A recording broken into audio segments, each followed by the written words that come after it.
Yep, I'll send you the link in a second.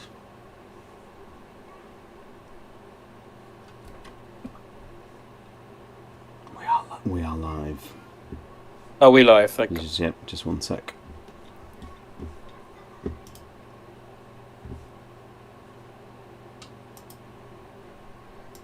We'd be like, if we were professional, we'd have like a countdown saying 10 minutes. Professional, I wouldn't still be half pissed.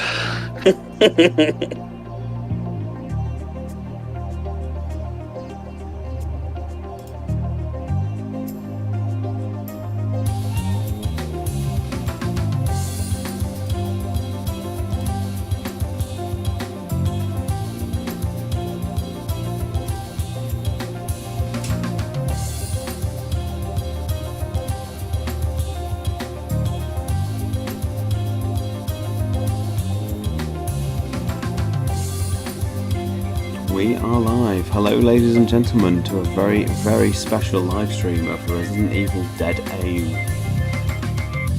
I'm Sean, better known as Stars Tyrant, and I am joined by Neptune and the Batman. Hello. Good evening. Okay, get used to this. Sean, you can start hosting it all. So, obviously it's early seconds yet into the live stream. We're not just going to get started just yet.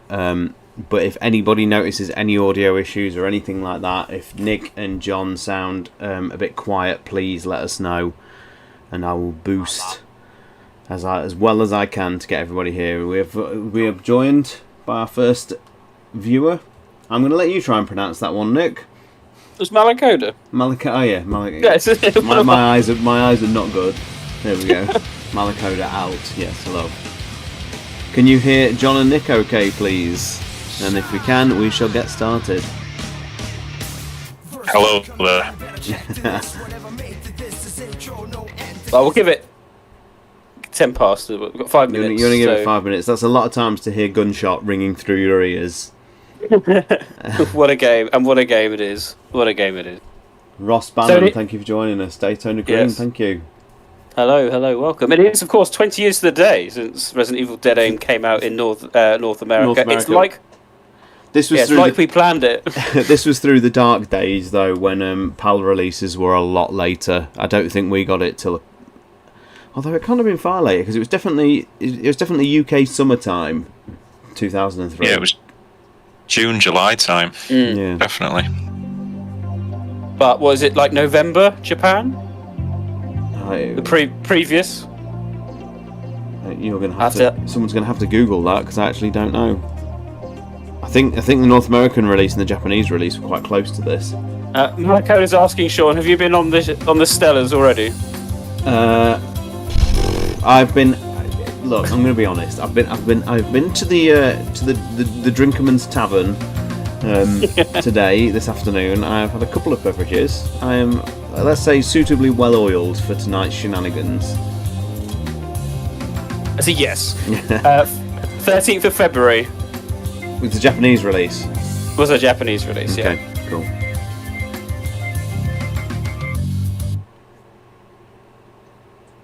So thankfully, Sean's going to be playing through. He's our professional streamer playthrough. Yeah. This is a lore playthrough, so we're going to have a bash at trying to expand upon the lore of Dead Aim, because it is a bit of a misnomer.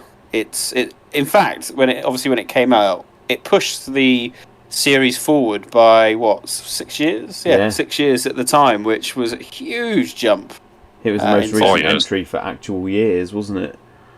Was it for 4 years? So no, sorry, 4 years. 4 years, yeah. Yeah, 4 years. Yeah, sorry. Yeah. Shut.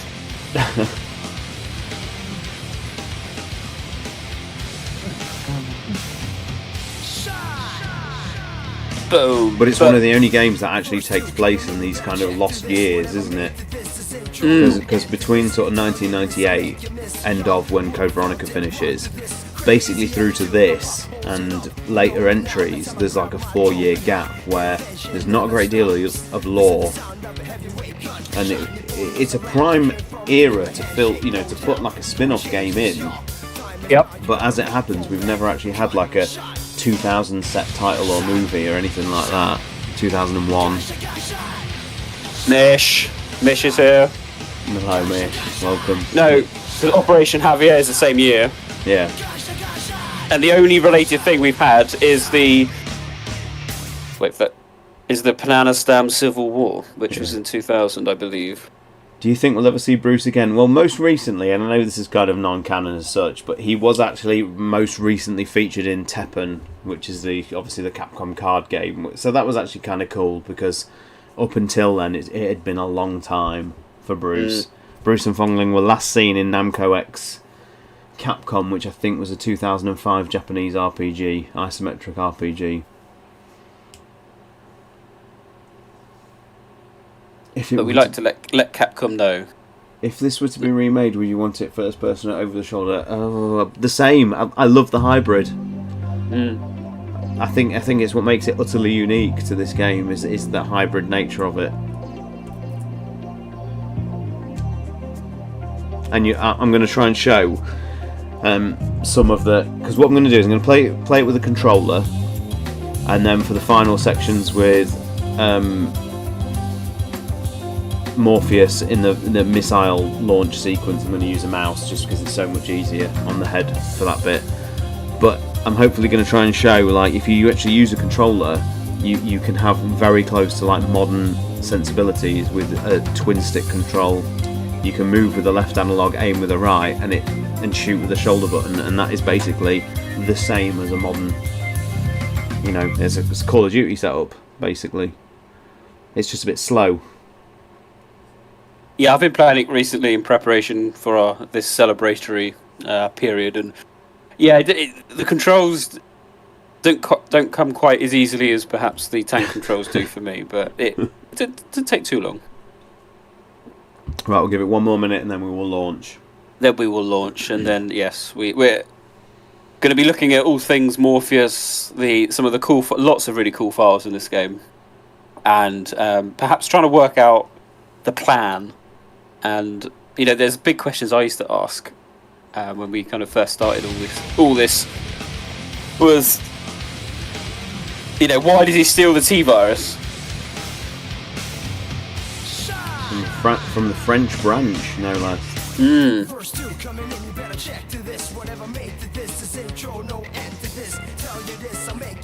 Now you may think, well, that's an obvious answer because he wants to use it, but there's a couple of points I've always asked about that.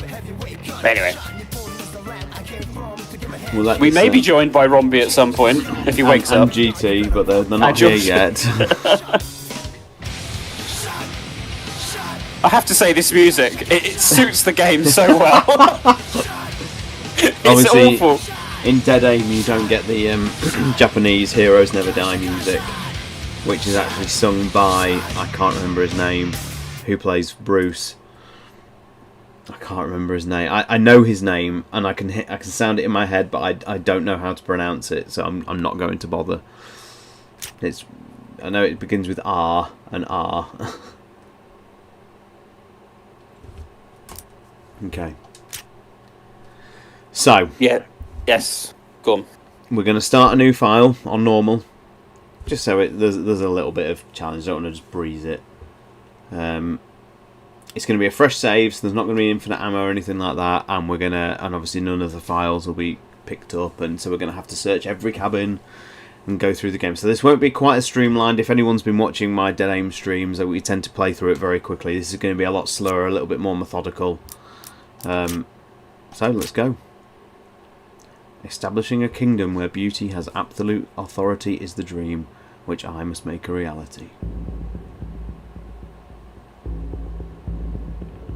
Raccoon City, a midwestern town in the United States, was destroyed when a substance known as the T-virus leaked throughout the town.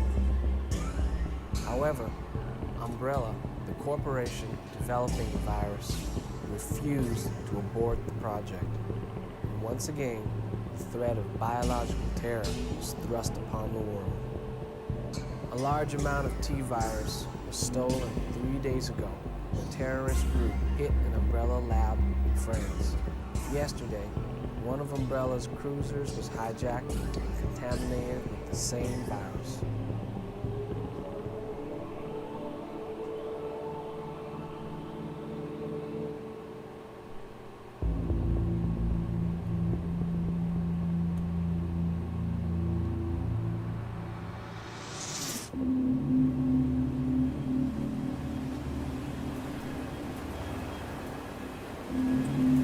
Why you American spies choose to use such ugly guns is still a mystery to me. Morpheus.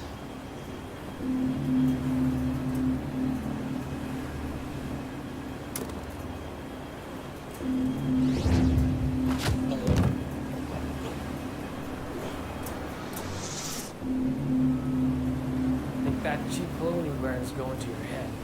What do you plan to do with the T-virus? I'm afraid that's all the playtime we have for today. You die. Now.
So that's Morpheus dead.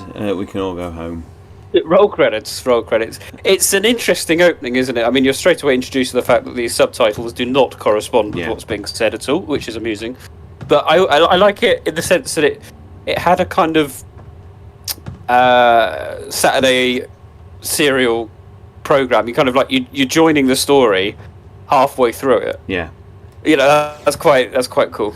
You know, you're not the beginning of the story. He's obviously got on board at some point, and it's all gone a bit wrong, which is quite exciting. The reason why I'm staying here is because I want you, Nick and John, to actually explain to me what this is. What is this corridor, and why does it exist? It's in a guest room. It doesn't go anywhere. Why would this happen? What would? What is this room? It's absolute one of the nonsense. charming features of the sea. But we've got plenty of environmental detail. Features of the series, though, isn't it? Yeah. Pointless rooms, yes, it's a staple. There's the Spencer Mansion, or not. But already, you know, the storyline's already kind of kicking off quite nicely, isn't it? With stolen T-virus, alluding to. Well, it's an interesting period in the timeline, really, the early 2000s. You've got quite a lot of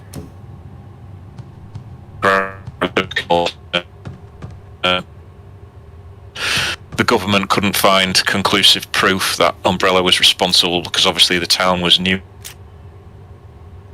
But it's sort of round about this time, early 2000s, that the through because it was revealed that Umbrella had commissioned the pharmaceutical company to develop products. Developed products that Umbrella would then. So, in a way, it was these other companies in the Raccoons. So that was the turning point in the Raccoon trials, which happened in the early and really started putting pressure on Umbrella in particular. And the whole background to this game really is all about Umbrella trying to revive behind the scenes. Obviously, we know from like the business suspension order that they're severely running out of money, so Spencer has been sort of forced to resort to selling products in clandestine locations, such as the Spencer Rain sort of a ship. It's hard to track. The authorities will never know where it is, and they're using it to sort of showcase new high-end products to hopefully raise some much-needed revenue. And the two characters we've got, Bruce and Fong Ling. Bruce is obviously a US strat agent, part of the anti-Umbrella pursuit and investigation team, which was formed by Adam Benford shortly after the Raccoon City incident, and obviously the same unit as Leon. And Fong Ling, well, obviously, parallels between Leon and Ada and Fong Ling and Bruce. But yeah, interesting pair of characters. So welcome Romby. Romby has joined us. He has made it. Say hello, Rob. Hello, how's it going? So we've got a near 14. I made it just during the opening scene and came in media res, which is just like the actual game anyway. But it's already not the birthday of the North American release for you, Rob.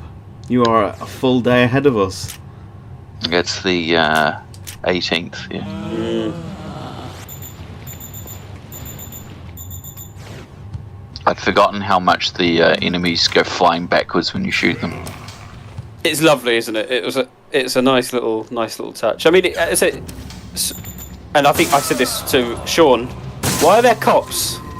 They certainly do look like police officers, yes. But I think they're staff. Security staff? Because it's well rehearsed gameplay. There we go. 5 zombies, 5 crits. We'll take it. So in terms of background, as John said, this is a clandestine location to sell some products, which we'll see a bit later on. The ship is full of high-ranking Umbrella officials, government officials looking to buy the products, and just generally nasty people. So we shouldn't feel too bad. But there's a lot of staff on it who sadly get caught up in the demise. Oh, cutscene. $5 billion. Yes. We have until midnight tomorrow. Retrieve the virus from the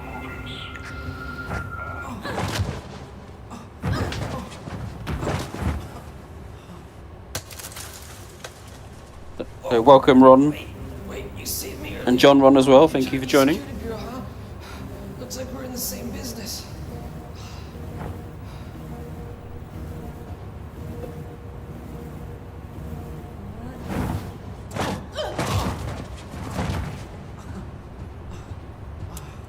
Same business doesn't mean same side, Bruce McGivern.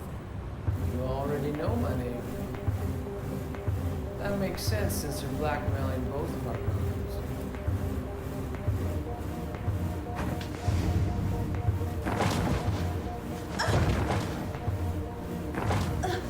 What's your name? If cooperation is too much to ask for on our first date, might I suggest we simply stay out of each other's way? Falling, that's my name. And I don't date freshmen. If you really want to help, then go home.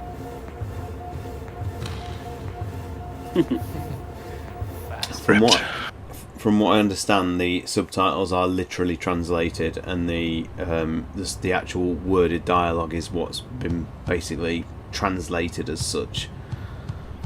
Oh, interesting. I didn't know that. Which is why the subtitles are a bit stunted and awkward. You mean localized? So the discussion, the actual voiceover's been localized to that's it. Yeah, like a Western. Are those the same in the Japanese version? Like the English voiceovers? Or? I don't actually know, yeah. Ron asks about the Capcom versus SNK. What is it, Namco? It was Namco X Capcom, which was the isometric RPG released only in Japan. Namco X Capcom, or Namco Cross Capcom, you would call it. I noticed in the opening crawl it said it had T-Virus with a small t. That's actually quite unusual, I think. In the kind of English versions, I don't recall it happening that often. in files. I'm not sure if John will correct me, but No, you're right. It's usually capitalised, in the localised versions. So yeah, we've got lots of Umbrella staff being killed. And flammable crates just left on your cruise ship. Just in case. It would have been nice. You need to blow them up. It would have been nice if we had some named Umbrella, because Oh, he's alive! My God.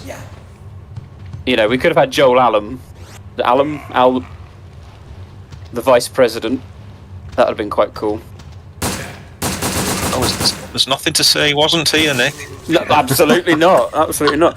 And we shouldn't underestimate the impact this had, this terrorist attack. Yeah, And the TG. There was obviously the TG virus, and the tail product now.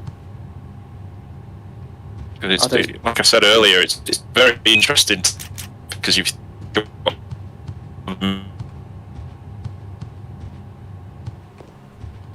maybe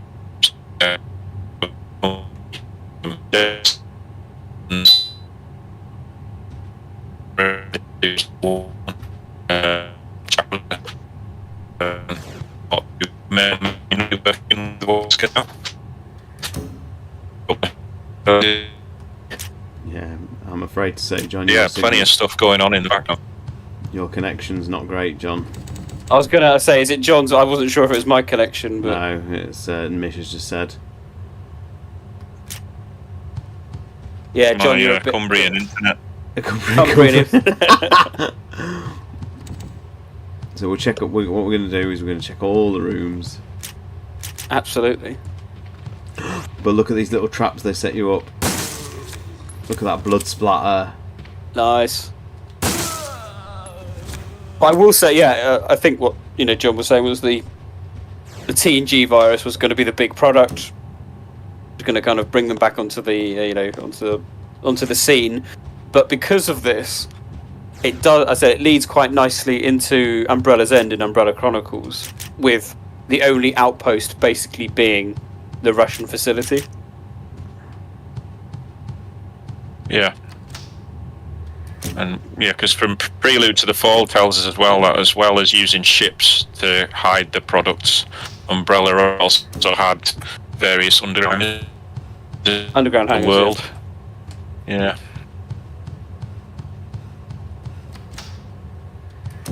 The Dead himself referenced in Wesker's extra report with the mention of cruise ships as well. Am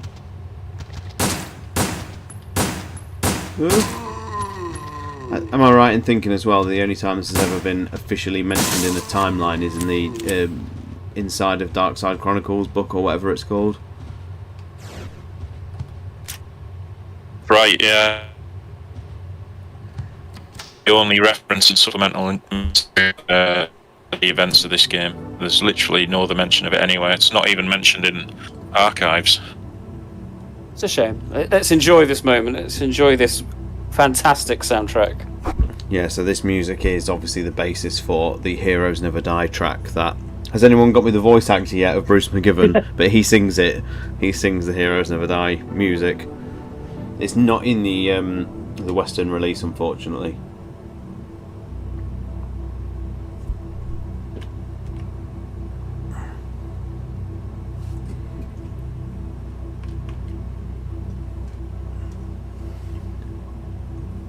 I suppose I best do a save because it's a brand new playthrough. And I don't want to hit a point of no return. Right, that's it. Raj Ramaya. Petition for a new Survivor game with Bruce and Ark. Wow. Yes, please. Still, like I say, they were both featured in Teppen, so that is something. Yes, not entirely forgotten. Ignore that blue writing at the top of the screen. I swear to you, it is done on actual native PS2 hardware. How did you connect your PS2 up like this? That's it. It's just state-of-the-art technology.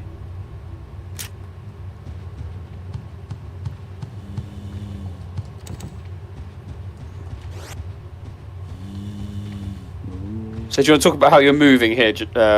So yeah, basically, if you play the game with a light gun or a mouse, you are quite restricted with your movement. It's very intuitive and very fun to play with a gun or a mouse.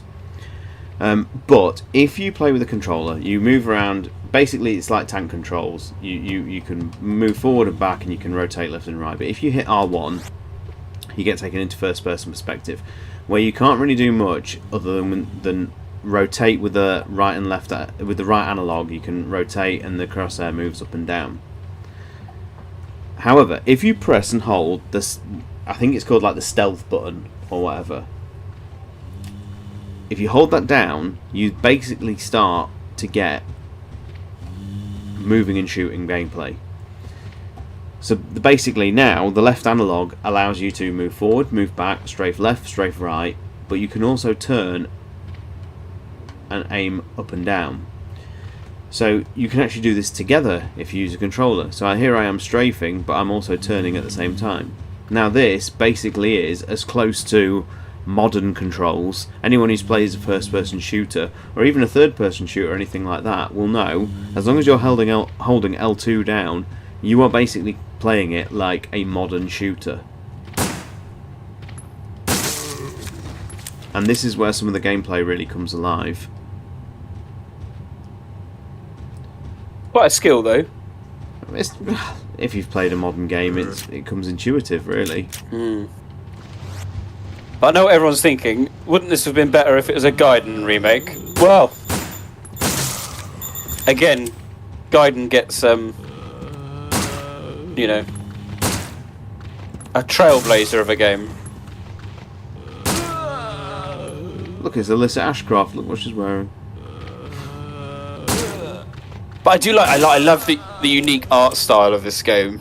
Yeah, like all the artwork. It's got a very very different. So is Survivor, for that matter. That kind of hand-drawn aesthetic. This is slightly different, bit more outbreaky, which has its own style. But so at the moment, as I said, Bruce is just investigating. You got a fat or a slim PS2? I've got both actually, as it happens. Ron, I actually have both PS2s. Hopefully, find some files in a minute. You haven't had one yet. Shame there's no more NPCs in this game. I always found that was a disappointing aspect to it. Yeah, the cast is very small, isn't it? Yeah. Alright, I'm going to say it now. I was going to save this for the podcast, which we're recording hopefully next week. Most people know we're all quite big fans of this game here. We all enjoy it. When I was replaying it in preparation, one of the reasons I think I personally like it is because it's a little bit low budget. There's a lot of repeated kind of assets, and it just reminded me so much of the original Spencer Mansion. It's got that kind of. It's quite bright. It's quite quite plain, quite. I don't know. Just look at the design of the walls and stuff. It's all a bit weird. This is one of the reasons why GT has compared it quite rightly to Stanley Kubrick's The Shining. Yes. And you've got like quite brightly lit, long hallways that feel like they lead to nowhere, and endless guest rooms, all of which could hold their own story or mystery. And unlike, say, the Queen Zenobia, which, for argument's sake, is very much a fully functioning cruise ship. Whilst there is something odd about it. Yeah. And again, you put it down to the low poly count. Look at this. I mean, no one would walk through that to get from the corridor. Anyway, and it's a bit like the original Silent Hill in that sense. The low poly count. Look at these running. Look at them run. It helps sometimes.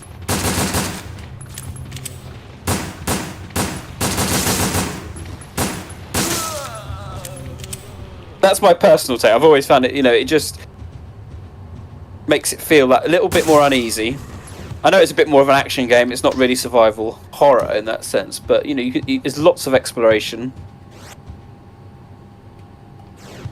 Yeah, I mean, all of this is optional on what I'm doing now. If you know how to play the game, you don't need to do any of this. No. I just always found Dead Aim, and one of the reasons why I was so enamoured to it was the confidence of it. This was a game where the series had previously relied on its like big hitter characters. You know, your Chris's, your Claire's, your Jill's, your Leon's, and obviously Outbreak was its own thing, and it kind of did that well.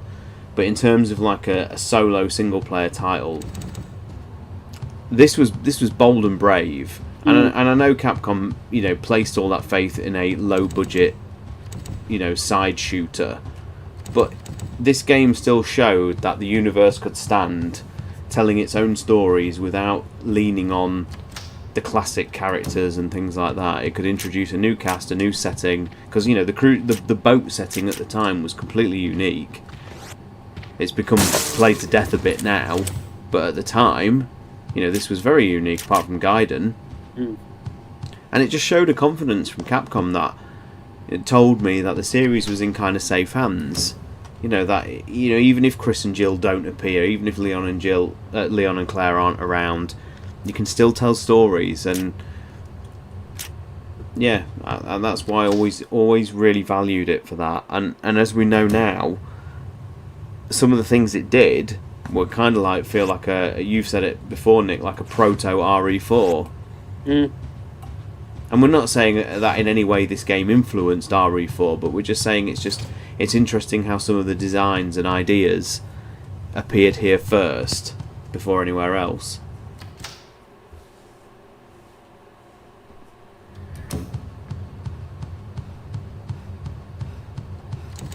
Look at these halls. It could be straight out of the Spencer Mansion, couldn't it? I mean, the original, not remake ones necessarily. I mean, you do get some quirky architecture, because like you said, Nick, like what is this corridor? Like, why does it exist? What does it do? What's its purpose? And why would any guest want to go through a tiny door to get to their cabins like this? I mean, why would there be wooden doors for a start? I don't know, but you know, it's Spencer to a T, and that's what makes it. And again, of course, go on. I was going to say I've been on ships that have had some weird room spaces. Really? Oh, okay. Yeah, there was a ferry that I went on here that had like they'd repurposed rooms as extra cabins, but to get through there was like this random ass hallway, and it turned out that it also linked to like a bathroom that was beside their like extra premium room, so that the people using the cabins could use the toilets and stuff. But it was just this weird hallway to nowhere, almost. Like it was just a hallway that you could have had more space or something in it, but no, it was just the link between these two areas. It was weird. Now, on my recent playthrough, my PS2 did not like this room. No, I think frame went down to about 5. I mean, obviously, my PS2. We'll just see how it goes. Yeah. Your PS2, yes. Yeah. Honestly, there we go, made it. Fine. Your PS2 is obviously enhanced. Yeah, it's incredible. Yes, Dan. Absolutely, some great music in this, and I don't know if you can hear. There is I know there's no music here. It's one of the first games that really didn't have a lot of music in the background all the time, but you can hear the sound effects are pretty good. The constant hum of the ship in the background. You can kind of hear it kind of rocking on the sea. I don't know if it might not come across in on YouTube. Dead Aim just gives a really strong backroom vibe. Yeah, I agree with that. Yeah, it's kind of like that the slightly not normal, and that's what the Backrooms does very well. It presents something that looks normal but very much isn't. Oh, let's go find the love couple. Yep. So again, one of the things to pay attention to in this game is the placement of zombies, and it's very much a Romero idea. This, that, you know, and obviously Edgar Wright does it in Shaun of the Dead. That the when you become undead as such, something about your whatever it is, what exists within you, still resonates in your dead self. And this is I've always loved this piece of environmental detail here. These two zombies just stood watching the world leave them.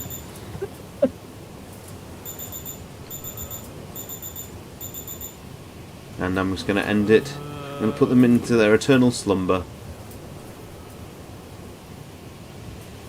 Carefully placed headshot. Oh. There we go. And that's it. Wow. He did the right thing. I'm flying, Jack! So you get some Paul Anderson inspired umbrella logos. He's just not dead. He's not. She's not. Thankfully, they don't move when you're in these locked in cutscenes. Here we go. It's a very basic one. This one is, yeah. It's a RE4 inspired one, where it's just basically telling you what is happening right now.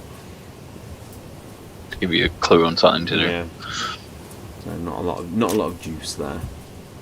I think one of the mysteries, because we're a year away yet from the perfected T virus, so I'm not sure we know when. No, it was 3 days ago, wasn't it? So have these people been infected for 3 days? I think it's perfected T virus. It's just the virus itself doesn't get leaked onto the black market numbers, and so at the moment it's still umbrella. Although Triocell have obviously got hands on it through.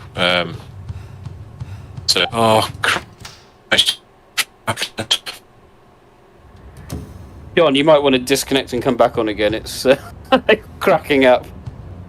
Roger. Sorry about that, folks. Yoke. We couldn't possibly have a perfectly well-run stream, could we? It's Yoke, everybody, in the chat. Yay! Welcome, Yoke. How are you? First time watcher, first time caller. I don't think that's true, Yoke. How well does this connect to Gaiden? Come on, Nick. This is the question you've waited a lifetime for. Better than my connection. That's better, John. Already sounds better. I don't think there's any connection because the SS Starlight was a public cruise liner that Umbrella just used. CC, hello, welcome, thank you for joining us. Hi CC, hi. Welcome. Am I sounding better now? Yeah. Yes, yeah. So the question was whether this maybe not been the perfected T-virus. I just wondered how long the unfortunate souls have been infected on the ship. Well, very recently, because the T-virus was stolen 3 days ago, and this Morpheus's men boarded the ship 1 day prior to where we are now. So quite a quick, slightly quicker reacting T-virus than the... It's one of the interesting translation problems with this particular game is, I think it's the captain's log file makes reference to like armed terrorists still running around the ship, and that reference is completely missing in the English version. Oh, okay. So I love that room that you were in a moment ago, the casino. I'm going to go back there, but I've just realised I have forgotten a file. I've missed one. What's it called? Is it Seven Seas Bar? It is. Yeah. That's a quiz question ruined. Yep. Oh, Jesus, the shutters have come down. I've missed a file early on in that very first room. Oh no. Yeah, no, you are right, Yoke. So yeah, the Starlight is just a normal cruise that Umbrella grab. They kind of chuck the amoeba tyrant person in the hold. You can see where it escapes from, I think. And then they just put Lucia on there as a kind of like, keep it all secret. But okay. Yeah, the Starlight is not part of the Paragrus line or anything like that. Anyway. So, I mean, John, you must love this because not only do we get a year, not only do we get a month, we get a day. Yeah. We do like dated files. So this is just a employee that's been taken on board the ship and has realised things aren't quite what they should be. Brother, how's everything? My life has taken a turn for the better because I'm on a luxury cruiser. Well, actually, I work as a waiter on a cruiser. Most passengers are well known and I've seen them before on TV, so that's impressive. That's almost implying celebrities have been invited on this trip. My colleague told me that they came from various countries to discuss business and that a world-famous drug company owns this cruiser. Anyway, I'm doing fine. Take care of Mother for me. Love to all. Joseph Carter, who, despite memorising it 100 times now, Nick, has not been used in the podcast. Has it not? There we go. Ron's made an excellent point. I think you've done a few tweets over the years saying, look at the great halls, the great main halls of Resident Evil. You've obviously put RPD. We have forgotten the Spencer Rain Hall. That is a good hall. Well, it's got a nice painting in it. I wouldn't say it's anything remarkable, would you? Like the hidden staircase goes down to the front. Oh no.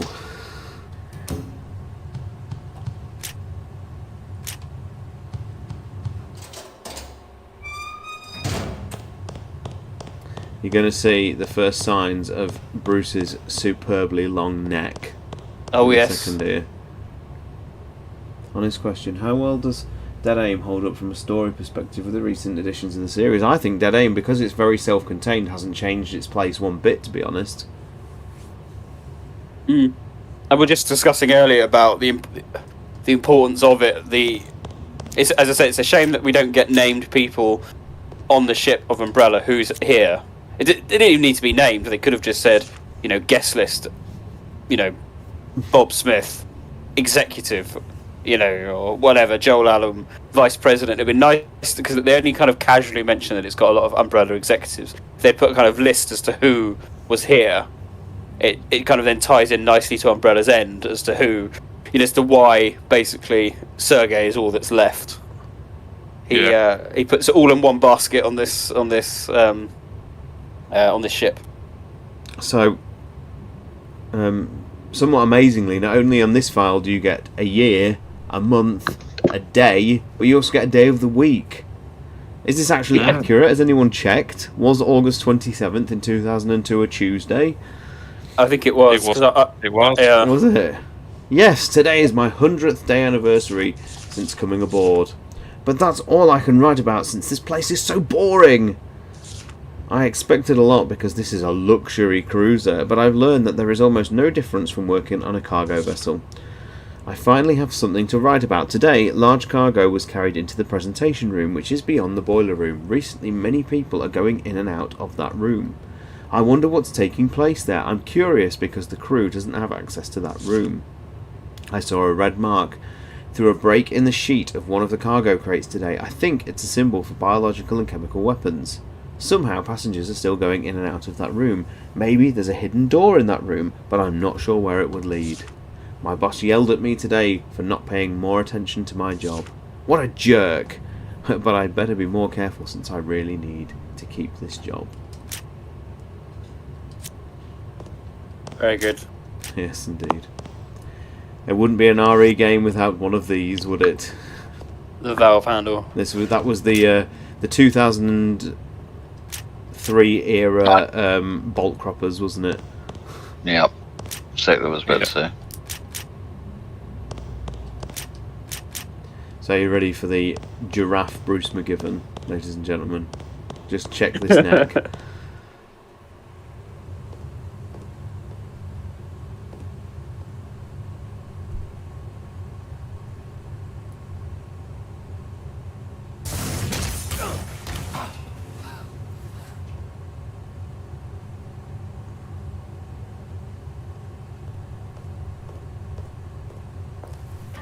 Should have left by now.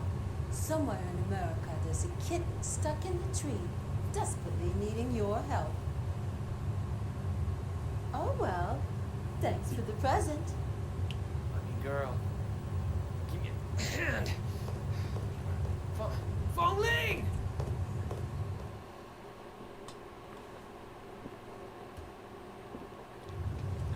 Can we give a warning before we start this? It's at this point I do have to say, anyone who is potentially epileptic or anything like that, please just avert your eyes. This game is unforgiving with I've gone the wrong way already. There we go. 808! I'm so sorry, everybody. I've forgotten how bad it was. I was like, whoa!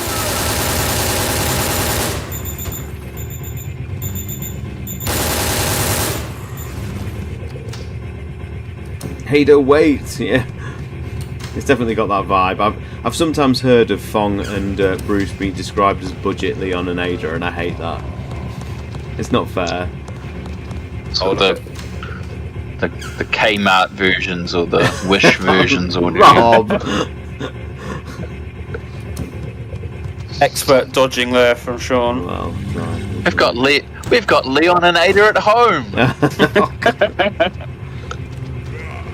Oh, see, that's so spammy, the fact that the game literally resumes as one is biting you.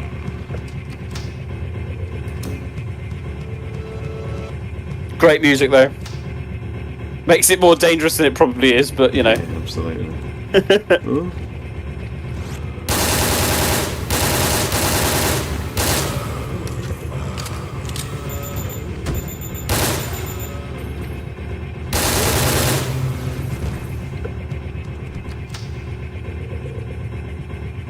Are you alright, Ron?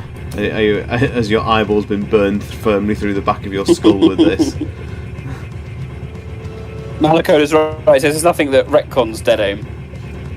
No, absolutely not. But that's not the beauty of anyway. self-contained titles, isn't it? I was going to point out, not yet, anyway. Not yet, no. But we had obviously the foreboding there of a tyrant. Did I see the island there? In that cutscene? No. Wasn't it? No, it was just the end of the boat. Was it? All right, okay. And Bruce is just here. He's just. He was running behind her the whole time. She just didn't look. And you are just brown.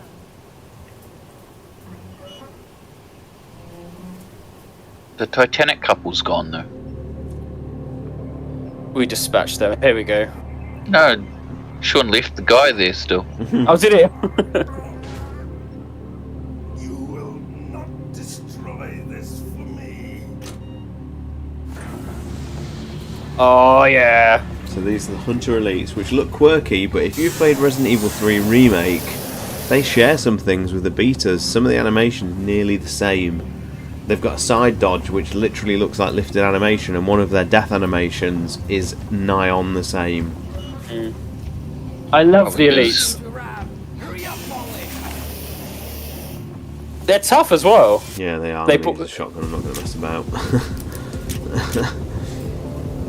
But the way they Bruce dodge. silly pulls out a pistol to take him on. Look at them.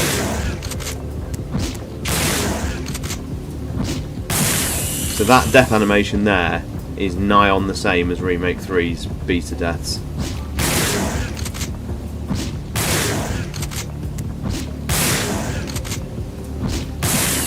There we go. Oh, you're much better at this game than I am. It's more I'm rehearsed nearly by now, wiped Nick. out at this point. No, what I like about the elites is that they're supposed to be like the amalgamation of all the combat data that Umbrella have acquired over the years, and you've kind of got the agility of the alphas. They're a bit reptilian, perhaps even of the 125Rs, and they've got the evasiveness of the 121 betas from RE3, because they've got the weird knee-jerk reaction. You know, they do that kind of thing. I've just noticed. Let me see. So, what do we think about the TNG virus giving electric properties to the host? Why not? It's a bit out there, isn't it? I just noticed it was green. It's a cool concept, though. You know, the sort of thinking behind it is logical, at least. Electromagnetic current around the body, so it would repel firearms. That's just basically, it's just a precursor to Heisenberg, isn't it? Well, I say ironically. I'm not being serious there, please. Well, Heisenberg is, they're kind of using the body's natural electromagnetism, which is very, come on, very he nominal. becomes Magneto, doesn't he? Oh yeah. It's nonsense. Dead Aim is the fantasy story chapter of Leon's adventure he tells his kids when he wants to pretend he got the girl. Well, it's never been confirmed, but I mean, a lot of people headcanon that Bruce and Leon were working for Stratcom at the same time. Because their actual attire and whatnot is very similar. Like, Bruce here is pretty much wearing what Leon is wearing when he loses his jacket in RE4. Whoa! Yeah, I mean, it may both work for the same unit, but you're right, there's nothing that's ever actually confirmed it. No, Leon has never actually been described as working for Stratcom at all, has he? No. Well, he's not part of Stratcom, because they mention in Darkside Chronicles that Jack Krauser is from... no, he's not from Stratcom, is he? Is he? I don't think so. Remember. But Leon never organisation, just a generic secret military agency formed. But it would make sense if it was the same as the anti-Umbrella Pursuit and Investigation team. It's alright, Nick. Guyden's still there, isn't it? Hanging on by its finger. The anti-Umbrella organisation. We're well beyond the point where... Look at that drop stuff. Yeah. Oh, you should check out that. Have a look, because that is... Yeah, this is a unique item for this series. Can you... It won't let me check it. But yeah. Herbal pills. A recovery medicine developed by Umbrella. There you go. Nice. A special herb with the restorative powers found in the Raccoon region. I mean, this is always a quirky thing. Like, some games describe the herbs as all coming from Raccoon, and others just are pretty vague on it, but it's generally considered in the series, however canically you want to take the herbs, that they all essentially come from Raccoon. I don't know what the lore implications of that is, but it's just an interesting observation. See, Ron asks, also, wasn't the TG virus only possible because the G sample Hunt got out? I think that's true. It's a direct continuation of the fourth survivor, which of course doesn't happen in Remake 2. He doesn't get out with the virus. Oh wait, yes, pause here and there. So this is if you want to know what is going on this boat, it's not specifically implied, but this is your big clue. This is your lore room without the lore. if you wanted a lore room for Dead Aim, this is it. This is... Are we calling it an auction room? Yeah. Yep. So this is where your wealthy black market people would sit. And in this room, with the podium and the lectern, they would demo these samples. And this is basically what the Spencer Rain is for. This is how Umbrella existed in these twilight years of their business, selling their things essentially on the black market to wealthy types. Nefarious wealthy types, we would call it.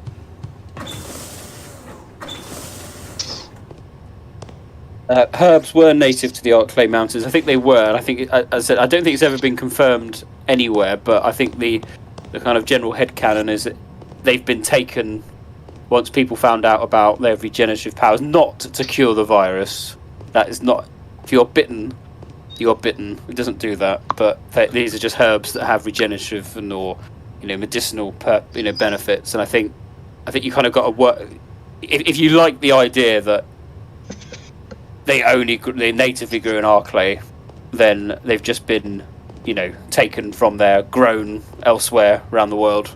That's why they randomly appear in Spanish villages or the middle of Africa and whatnot. If you're assuming it's the same one. I'm loitering in this room because it's just so nice to see the classic Umbrella logo that I wanted to point out. Yes. But yes, carry on. That makes sense about the herbs. I mean, that's what happened to the progenitor flower, didn't it? Because it originally grew in Africa, and I think from the 1970s onwards, it was grown around the world because of Umbrella's to reproduce the virus by cultivating it in America. Yeah. There is a lot of Japanese books about the herbs, actually. Henry Sarton, our old mate Henry, who lives in the guardhouse, who was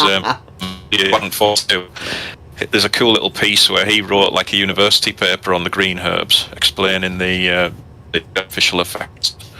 So yeah, it probably makes sense. Umbrella has sort of commercialised them, and then they've just been grown all around the world from then on.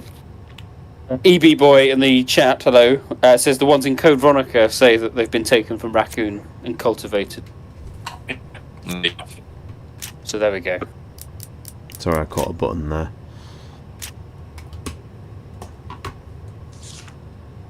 I didn't read this one out at the beginning, so we'll do it now.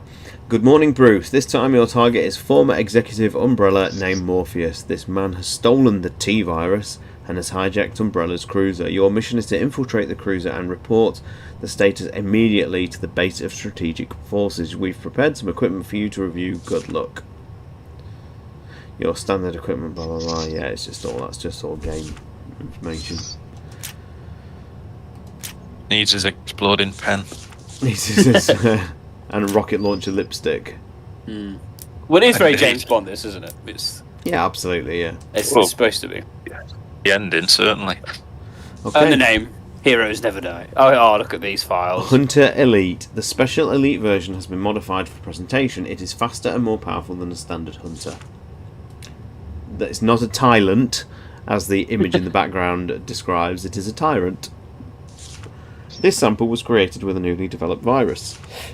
It attacks objects with its huge arms. It's called Ian Glenn in Resident Evil Extinction. Yes. Whilst its agility and striking power are outstanding, it currently has a fatal flaw because an existing organ is exposed. However, this will be rectified in future models. TG virus 0.9.1. Strict secrecy, access restricted. We have succeeded in fusing the T-virus and the G-virus that has electrical properties. However, after observing the prototype known as the T091, we have to concede that there is much room for improvement.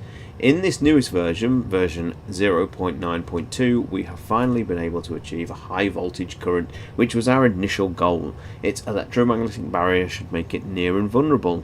We now require a human test subject that matches the conditions to experiment on and observe. Interesting. Here we go. This is always a question we had. I mean, back in Deer, was it just so lucky that Morpheus was compatible, or was the virus? So was the 092 version of the virus always mean this would happen to anyone, albeit a mutation? Maybe not this quite mutation, but a mutation like this. Well, Umbrella Chronicles answered that question, didn't it, with Sergei? Because he was a compatible match. Lee Buckin was able to use his bones to recombine and extract a new variant of humans. Anyone could pretty much become a tyrant, and not just one in 10 million people or whatever it was before. With an ugly, useless gun. Sense than just Morpheus just happening to be, one of these 1 in 10 million people for convenience. You're breaking up again a bit, John, unfortunately. I'll go and put another 50p in the meat. I think I might need a pound coin. Sorry, at the start. Oh, Morpheus, what are you doing? No. How lucky am I going to get with the crowbar and the boxes, do we think? Is it going to be first time? Is it going to be last? Who knows? Here we go. Anthony Simolino, hello, welcome. And CK Present, welcome, hello. A bit off topic, what did you think of the no-show for RE at the Capcom showcase? is a Capcom showcase, is all I would say, as opposed to a Resident Evil one. So we shouldn't have. We can hope, but never expect. No, bad luck. This part of the game is always randomised. No. One of the last streams I did, it was first time as well.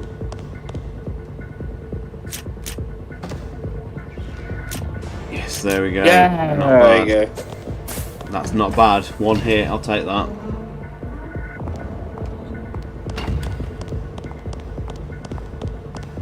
Coquilero is still selling Infinite Darkness limited edition liquor. I'd love some. I always look in Tesco's, but they don't sell them in England. God, yeah, we've never had anything like. We don't get anything like that in the UK, unfortunately. No. I'll explain later. Open this door from the inside. Bruce is quite strong to hold off what is essentially a tyrant here. Yep. He's got nothing really to brace himself against, so he is literally using just brute strength here. Another warning, folks. Yeah. If we could... And his corn-fed accent. This is good. Poor Bruce, man.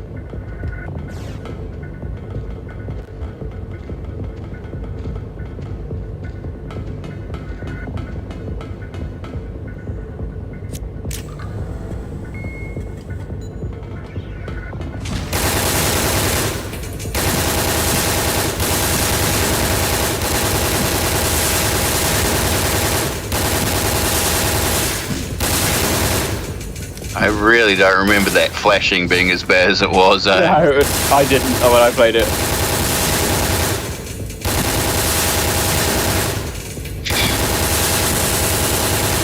How much do they take? a lot. Jesus Christ. That was a lot of ammo. Yeah, sorry everyone. That's pretty much the last time you will see the machine gun, anyway. This game will survive it with the RE engine would be cool. Yeah, with VR. Give me this game in VR. Because Village is honestly, it's top class. RE4 VR is going to be absolute masterwork. I don't mean to be a downer, but there is not a chance on earth these games get No. a remake treatment. They're not even going to get a port, Nick, let's be honest. No. These are totally lost to time, these games.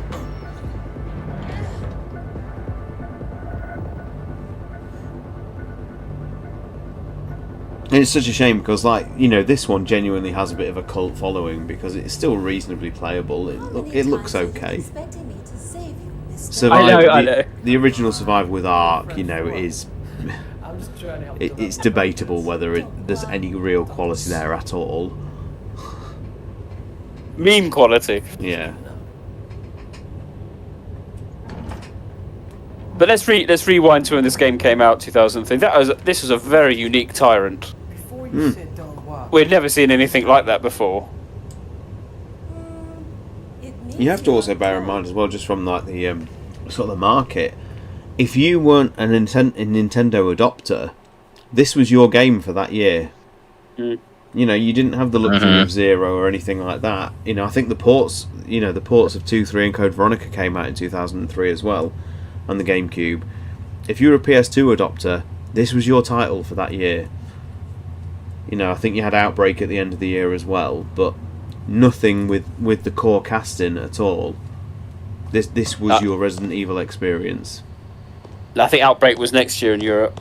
Was it? Yeah, it was, Yeah, wasn't it? Yeah, 2004, wasn't it? Yeah, sorry. And even that, of course, was very, very limited to for us OWL players. Well, this was really the only story-related game, wasn't it, between Code Veronica and Resident Evil 4? Yeah, Yep. Jesus, when you think about it like that, yeah, absolutely. And, you know, and this was pretty bare bones, really, and that was 5 years. That's a long time, you know, to go without any sort of progression on the storyline.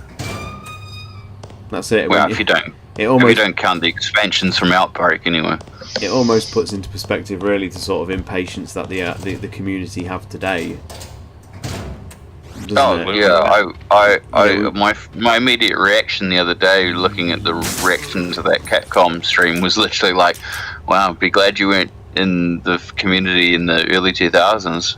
Yeah, because we had nothing for years, did we? Let's be honest. It was a famine, yeah, it really was. Well, we had a lot of announcements for things that didn't happen or got delayed, and otherwise it was remake of Resident Evil 1, release of 0, and then the Outbreak 5 announcement, didn't we? Yeah. So and there was Outbreak File 1 and 2 and this and that and that's it. And even then Outbreak File 2 came out after RE4, so yeah, it did, yeah. And also, if you were around at the time, all the talk was Africa. It really was, wasn't it? Yeah. This game mentions Africa as Morpheus' base, and everyone was putting a lot of 2 and 2 together with Resident Evil 0 as well. Billy's kind of flashbacks being in Africa, and I don't know if there's any rumours about 5, but I think when the first announcements of 5 came out, it was going to be in Africa. Everyone was like, yes, of course it is. All the games are going that direction, and they weren't really, but... I mean, 5, they actually talked about light and heat and all that sort of stuff in the early preambles with the first trailer, and so it kind of made sense. But yeah, it's quite funny in that regard. Didn't really connect at all when they had possibly an opportunity to, but retroactively it all works very well, of course. But John Takayuchi, in an interview, that the reason Resident Evil 5 was set in Africa was because of something that was mentioned in Veronica, and I have never been able to find out what that is. No, don't you know they put Resident Evil 5 in Africa because of the third live-action Anderson film? Did you not know that? Of course, yeah. It was a desert in the movie, so of course they put it in the desert. And thanks, the thing is, Rob, that's probably going to be true, isn't it? You're probably not even shitting us there. Well, no, it's Jeremy Bolt said on the. Jeremy Bolt said it, so did Mila Jovovich. Yeah. What, that RE5 takes its place because of extinction? Influencing the games. Yeah. The popularity of the film. That they said it there because of that. Oh my god. Right, okay, here we go. The meat. Yes. Oh, I've hit that button again, look. How embarrassing.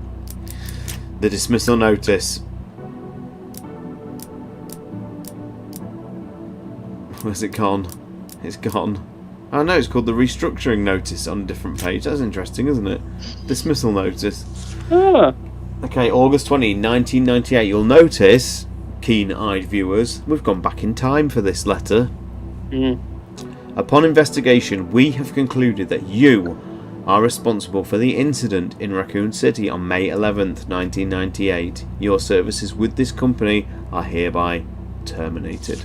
However, your non-disclosure agreement shall remain in effect. Finally, your final paycheck will be fulfilled in accordance with your dismissal procedure portion of your agreement. Regards, Umbrella Corporation Personnel Division. So, was Morpheus actually responsible, or is he just a scapegoat, ladies and gentlemen? 100% scapegoat. Yeah, Scapegoat. Clearly a scapegoat. But it's just great. I remember reading that for the first time and being like, oh my days, I was not expecting that. No. It's an interesting development. It doesn't make a lot of sense if you think about it, but certainly Morpheus being used as a scapegoat for that, obviously the mansion incident, but that in turn sets his revenge plan up. It's a better revenge plan than Marcus's, I think. Yes, yeah. 4 years in the making. We'll talk about the revenge plan a bit later when we get to that part of the game. You see, interestingly as well, obviously, like, you know, we've got 2 games that, certainly in Europe at least, were released basically within a few weeks of each other in Zero and Dead Aim, and they both make reference to the incident of May 11th.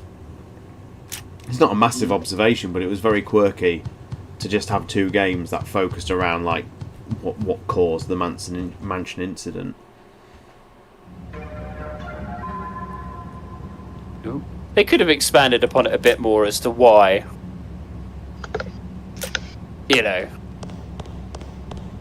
I've always They wanted to get rid of more. Yeah.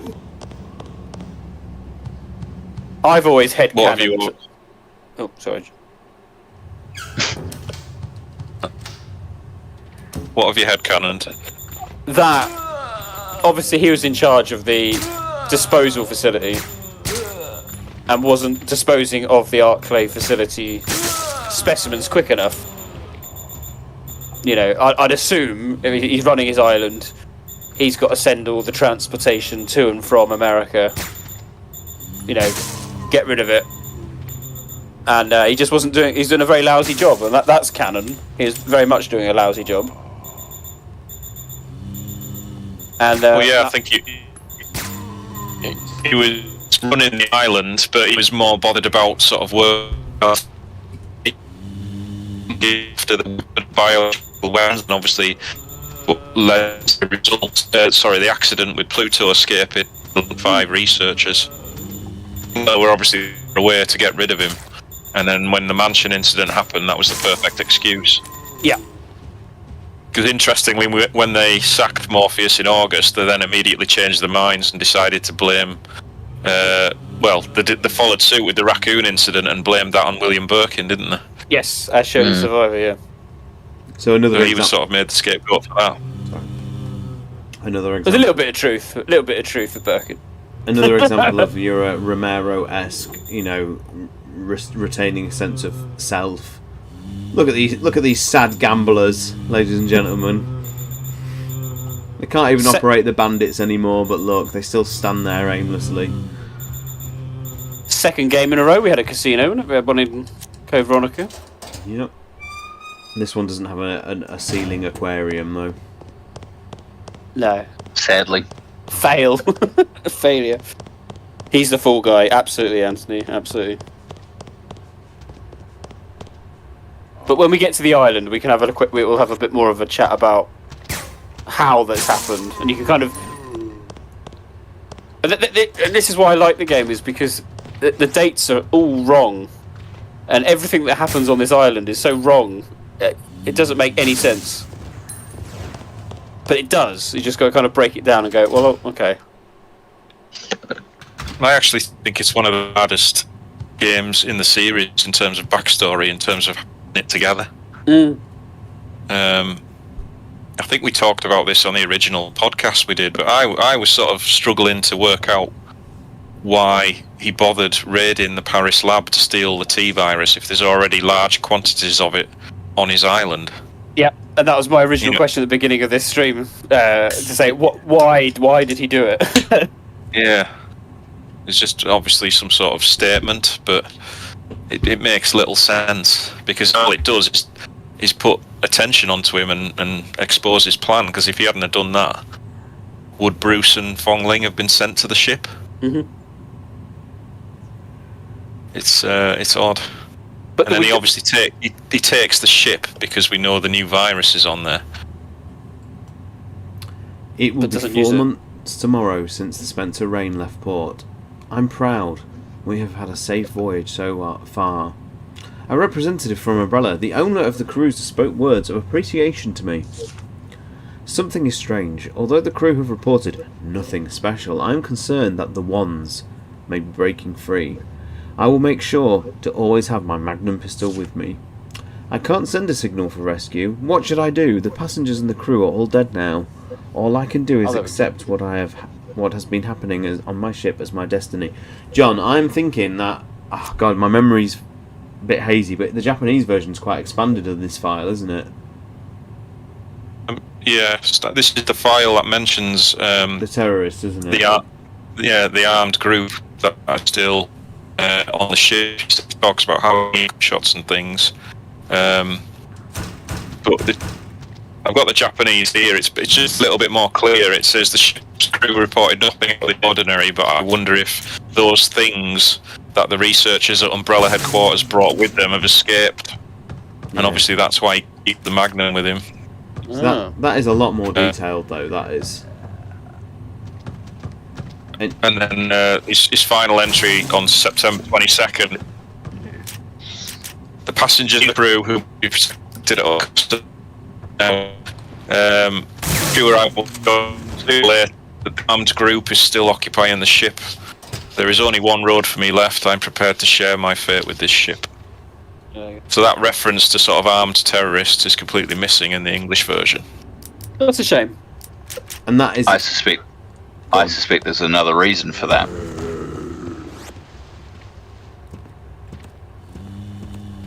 Go on, Rob. You can leave Not us for on obvious, template. for obvious reasons. Post 9/11, Yeah. terrorist is a dirty word. You don't want to put that in the video game A tourist. in English language. Malakoda, yes, Revelations did have a casino, quite a nice casino, and a cool puzzle. Come on, surely I've got iframes. Give me iframes, game. Fuck you, game. Is there any way to play this on the PlayStation 4 or PlayStation 5? No. No. Sadly. This is PS2 only. Yes, Yeah, PS2 only, absolutely. Aaron, welcome, thank you for joining us. Just ignore the occasional bit of text at the top of the screen. Ladies and gentlemen, Aaron's managed to crowbar himself away from the cricket to come and join us tonight, so please welcome him. So there's plenty of hours of cricket left. And what's New Zealand's stance on the Ashes? Do you side with your brethren across the water?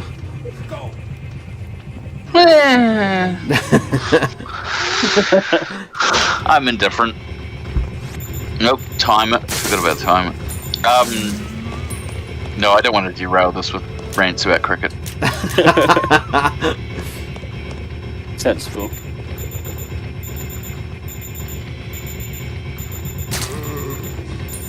Sean, you're running out of time. There's plenty of time. But the clock's counting down. Oh gosh. Run! Did you not always run faster even when the music started in RE2? Like, Yeah. I'm going. The timers in these games are mostly inconsequential, aren't they? You've really got to be playing horrendously for the timers to actually make an effect on your gameplay. Look at this tyrant. What a tyrant. Yeah. Hello, Ian Glenn. How you doing? There's a clue. There's your clue. For the weak point. Yeah, I will try and not mess this up. This is going to be a little bit tricky. It's always hard with no matter which control method you use. It's not an easy. It's a weird fight. This. Alright, monster. It's payback time.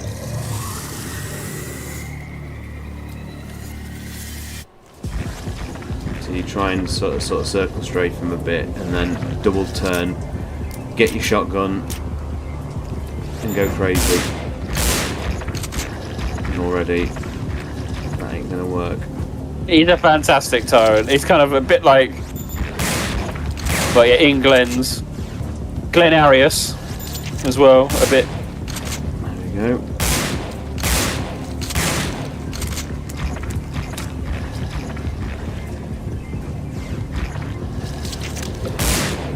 The footsteps are really getting me.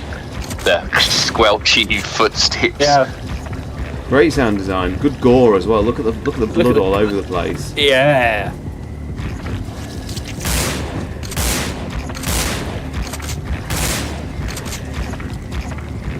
So interestingly, I suppose, with this tyrant, there's not a hint of electricity, which is obviously what they're going for.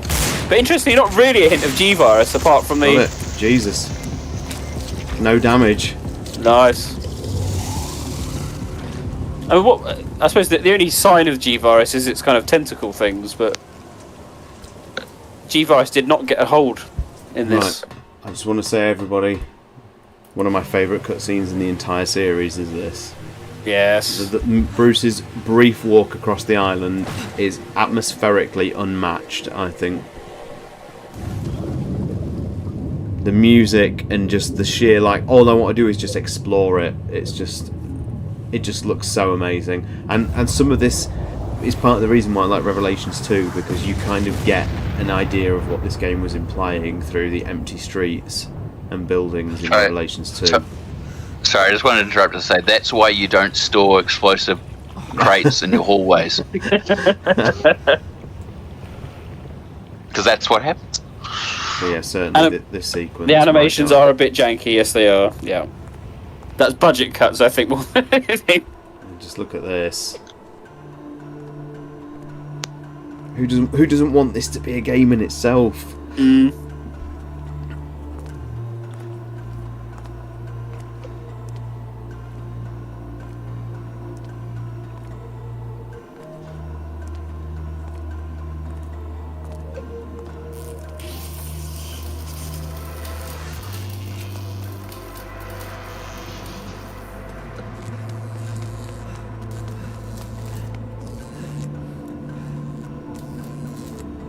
Morpheus.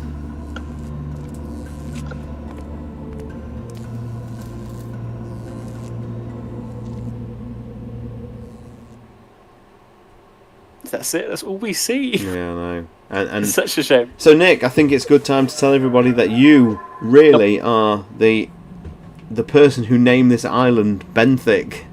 Well, yes. I mean, it's only in my personal circle. But Yeah, but it was published on some materials on the old Project Umbrella days, wasn't it?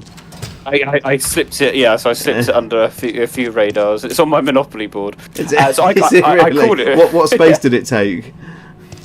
Towards the end, it's with Sheena, Benthic, and Rockford. So it's the Greens. The Greens. The Greens. The Green. I called it Benthic Island just because obviously that's the name of the labs. The Benthic labs. Benthic meaning underwater.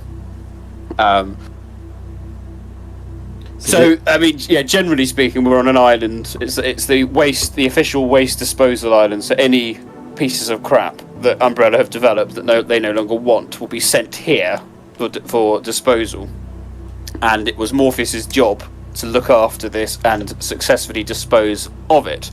But as Sean's about to read, you can see, and look at the date here. We're really going back in time now. This is pre-raccoon. Pre-raccoon, pre-everything.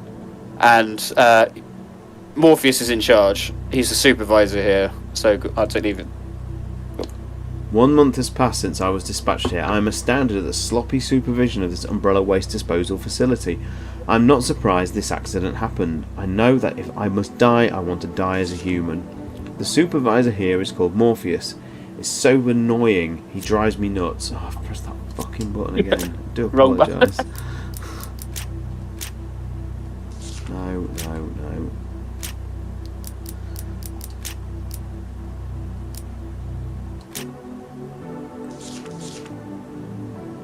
He must pay more attention to worker health management and biological weapons than anyone I have ever met. This facility belongs to Umbrella, but he obviously doesn't think so.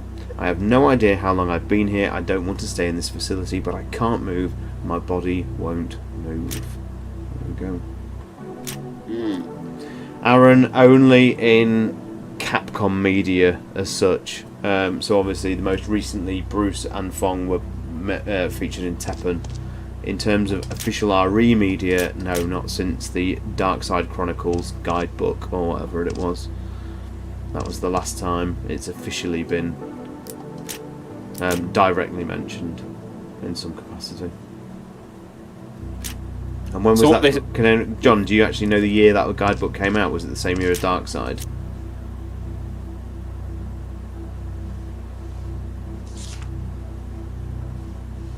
2010, I think it was, after Dark Side came out. Yeah, so 13 years ago was your last official reference of these two characters. This is a survey report on the changes to the BOWs which have been considered failures and have been disposed of in this facility. Torpedo Kids. Yeah. The unknown water creatures are increasing rapidly, primarily in the drainage ditch. Since their body fluid contains strong acids, they are extremely dangerous to touch. I named them Torpedo Kids since they swim like torpedoes. I have learned that there is a mother that spawns all of these Torpedo Kids. If I can find this mother and kill her, I will be able to exterminate all creatures in this area. I decided to try and exterminate the Torpedo Kids, and so I explored the drainage ditch in order to destroy their mother. However, the Torpedo Kids appeared to try and protect their mother and badly injured me. Now they've extended their territory to my place, so I must find a way to get rid of them. There we go. So, These two files are really interesting because they basically say that Morpheus is crap at his job, and we've got a file there that says he's not actually disposing of these creatures, and he's just letting them kind of run amok. And Torpedo Kids is one such creature. I think Nautilus, which is the mother, I always put it down as a bit of a sea squirt. That's what the base organism when I did research for this years and years ago. But it shows you that he is very sloppy, and he was allowing the T-virus to almost spread. And I think, an early theory that we all had when we were doing all this was that it's basically a mini biohazard going on, relatively contained. And we'll later see the source of that outbreak, why that happened. The question, therefore, is who are these people? They are the workers who... The island was kind of shut down. There was still workers there to sort of keep an eye on the, as you say, the BOWs that are roaming free. So it's sort of like an unofficial zoo. So these survey reports are quite... because... Go on the... you have to use archive.org now, but if you go on the Bio Hero Die website, it's got some scenario blurb, 5 or 6 pages that talk, and it actually explains that the biohazard that happened only about a month old before the events of the game. Say again, John, how old? Just 1 month. So all these zombies are fairly recent.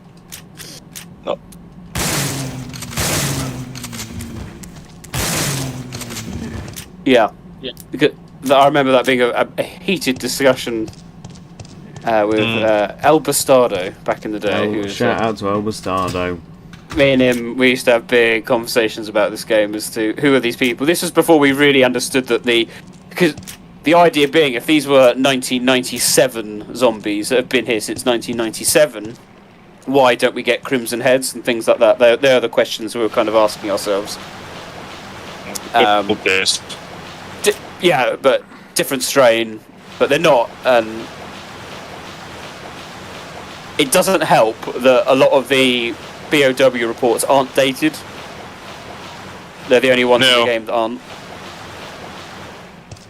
Nick, and this is kind of what I was talking about earlier when I said this game started together. Obviously, Morpheus was 1998, and yet the island is still running.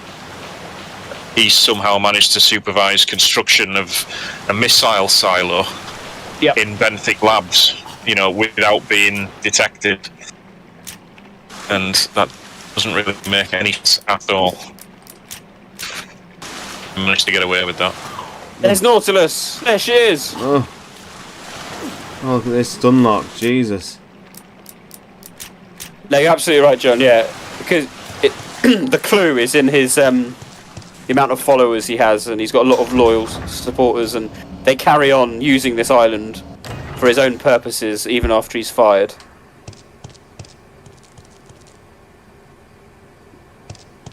No VIAC, no VIAC strain.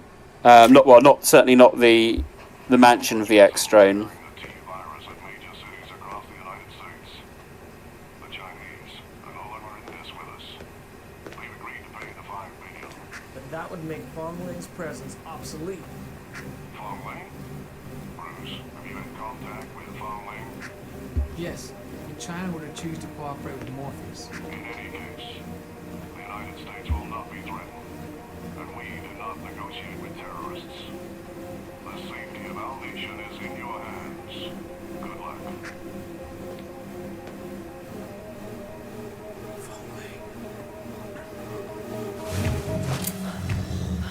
Here he is.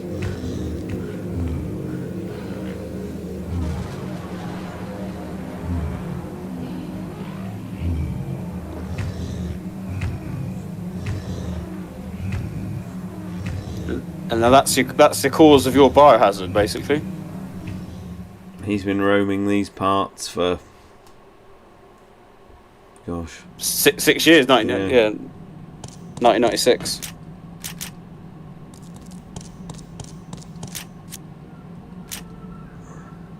God, what's that noise? What's that? Sounded like a baby. That was well weird. Oh yeah, Was that- it's the torpedo kids, isn't it? Howling in the background.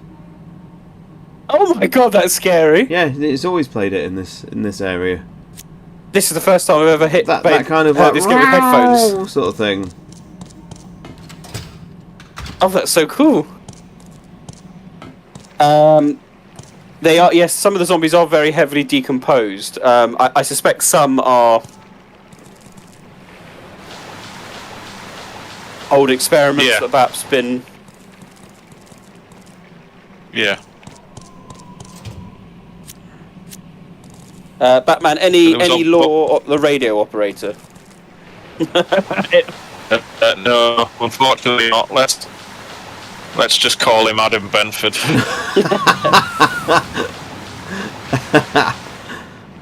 Now, Kodos, did Veltro create T-Abyss, or was T-Abyss a mutation? So the T-Abyss was created by, from the T-virus being mixed with the Abyss virus, which possibly you could theorise as being the aquatic version of progenitor virus. And that was made by the FBC made that, didn't they? Well, the Abyss virus was the natural virus found inside the deep sea fish. Yeah. An equivalent of progenitor, because it, of the things it can do and how it can survive in deep sea organisms, and how things like that. And it was actually Tricell who came forward and offered to splice it with the T virus, and it was Morgan Lansdale who sort of sanctioned the project, because he was already having ideas in the back of his mind about in a new super virus to cause a biohazard. If they were dead, then the world needed people like him and the FBC, and he wanted to strengthen his power base. So yeah, Tricell creation, but it was Morgan Lansdale who was behind it all, really.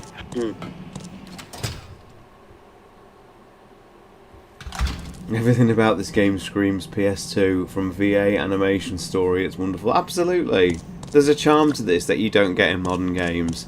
Even though it's like a super budget... what would you even call it? You wouldn't even call it a B game, would you? There's a charm and a care to it. Like, you can tell the devs, they didn't have much, but they put all of it in. Whatever they had, it's all on for show. And there's ambition and ideas here, like we've said, have influence, whether it was directly or indirectly, but they've made their mark on the series. Oh, look at that skill dodging.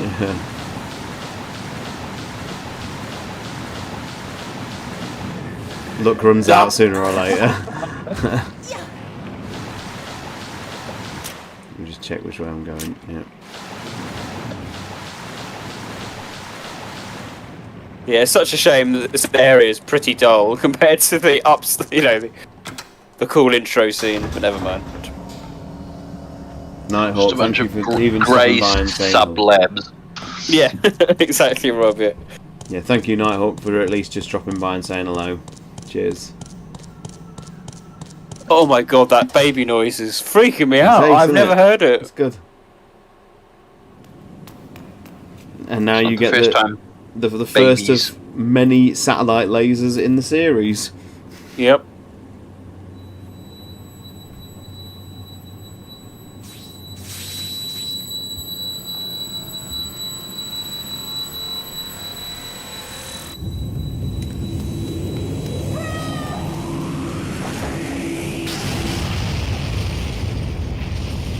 I feel if it was a satellite laser and it caused that sort of explosion, I think they would have been dead.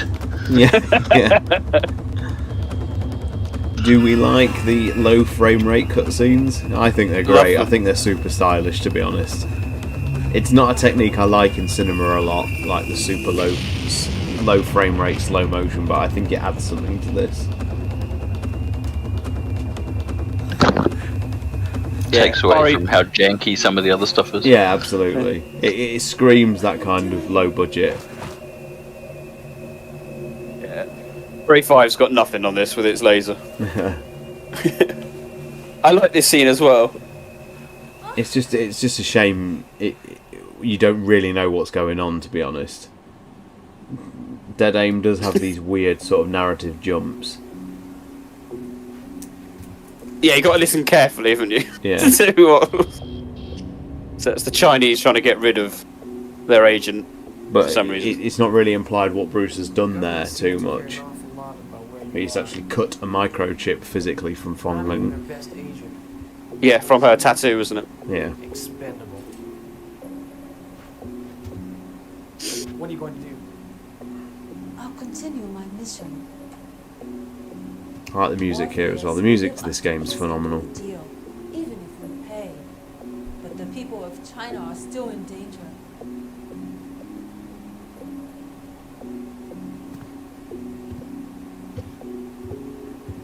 Oh, and since you saved me this time, I think I should say thanks.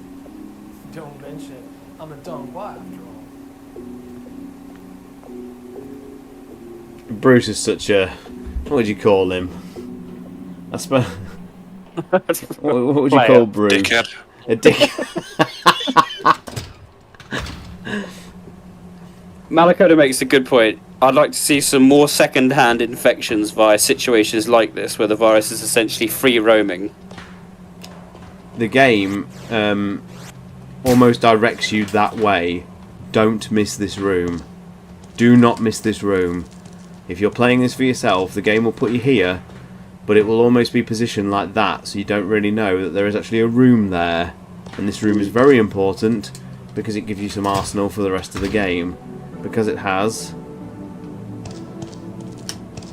I thought it had the grenade launcher in it. Ignore my monologue. But it's still a good room. It's got grenade rounds in it.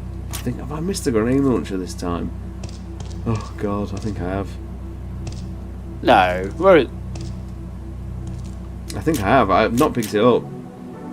It's hilarious. You did this in Survivor Stream, I Sean. know. It's in Ace. Biological Report 2. This is a survey report on the changes to the BOWs which have been considered failures, blah blah blah.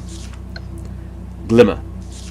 Today, I will relocate the observation area to the underground. To be underground, this area is low on power and so most areas are very dark. I assume creatures fond of dark places must inhabit this area. We saw shining red objects. They look like the eyes of some creature, but we have not confirmed the entity yet. It moves extremely quickly and runs away as soon as we approach. I have named this creature Glimmer for its glimmering eyes. In order to collect samples, I had some workers go and try and capture a Glimmer. However, the plan did not work, and instead, the target attacked them, and 2 people are now dead. This is a classic Umbrella file, if ever there was one. I increased the number of workers in the area to try and capture a Glimmer. This time, they succeeded in shooting down one of them. According to the workers, the Glimmer will open itself up just before it goes to attack. Although it is dead, I have gained valuable samples. I have been examining the collected samples, but I don't have any idea as to how the Glimmer evolved and transformed into this figure. It seems it is a subspecies of hunter. I, however, need to research this further. That's fascinating. So, going on to what you said there, Malako, that's exactly what Glimmer is. Obviously, perhaps it was a, Hunter Alpha, early, maybe even a 120 Alpha Hunter disposed of here, and through ongoing mutation, the lack of supervision by Morpheus, and they just let it roam free. And you're about to read why it's able to basically roam free. They have mutated, and so like the Torpedo Kid and the Nautilus. I said if you look at it, the most likely thing is probably something like a sea anemone or a sea squirt or something like that. So these things are evolving, and yeah, we could have a lot more. I think you get a little bit of that in Revelations as well. There's the barnacle things, isn't there, and the wall blisters. I think they evolve naturally on the Zenobia. I think, John, I think you're right on. I think I'm right on that. they're not a BOW that was specifically created, and perhaps even the Malacoda as well. Actually, thinking about it. Yeah, both were accidental. They was like infected barnacles in the pool. And Malacoda was some sort of natural parasite that was already inside one of the fishes when it was infected with the T. abyss virus, and it mutated the parasite. So yeah, Malacoda's not an intentional BOW either. So here we have one of the most uplifting, delightful files in the series. This is a real feel-good entry if you want to enjoy the best that humanity has to offer. But look at the date, folks. This is so important. So this is 2 years, just under 2 years before Chris and Jill will descend upon a mansion.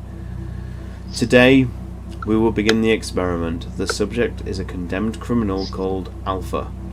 It has been 1 month since this subject was transported to this facility.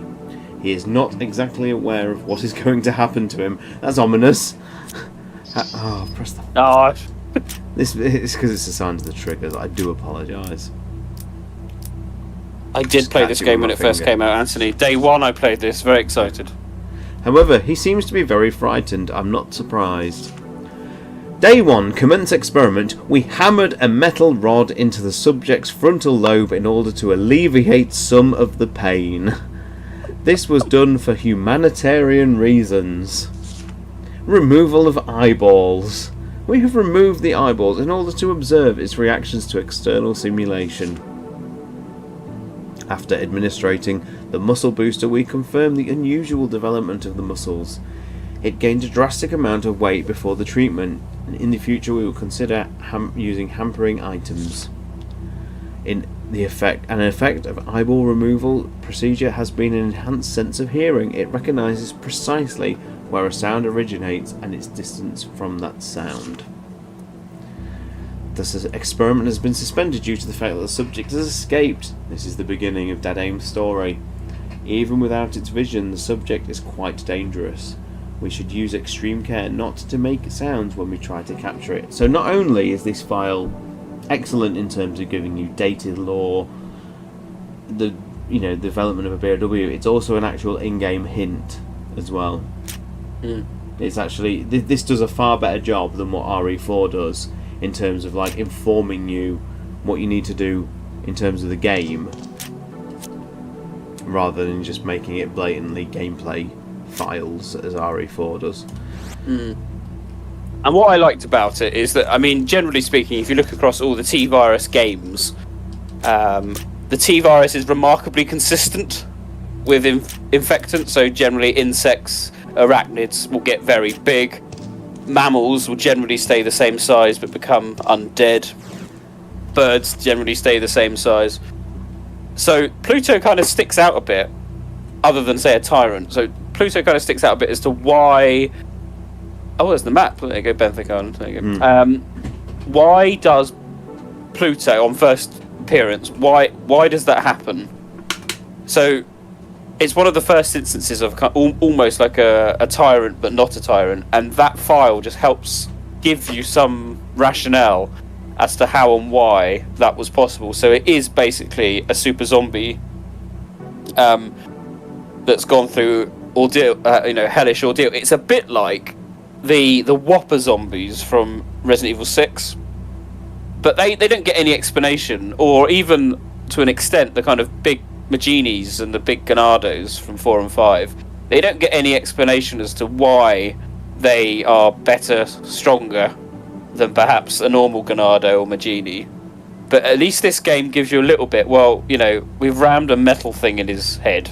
We've produced more pain, which would later go on to be, a theory that kind of Sergei and Wesker have about how the T-Virus can be manipulated and,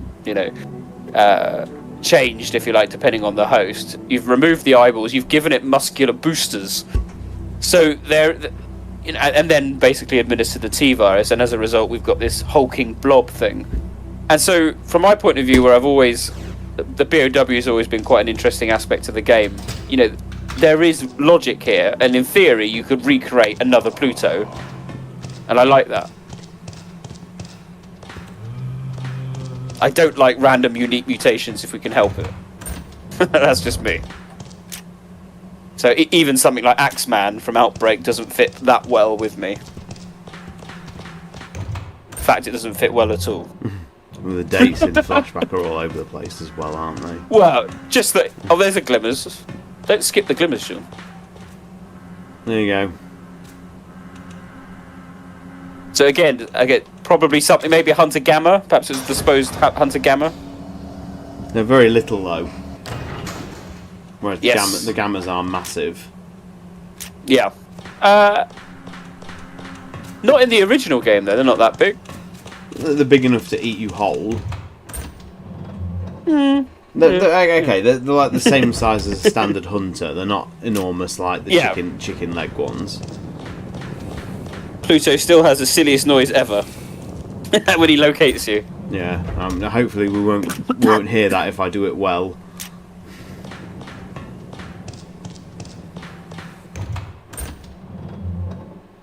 Actually, don't I need to? There is something down that lift, isn't there?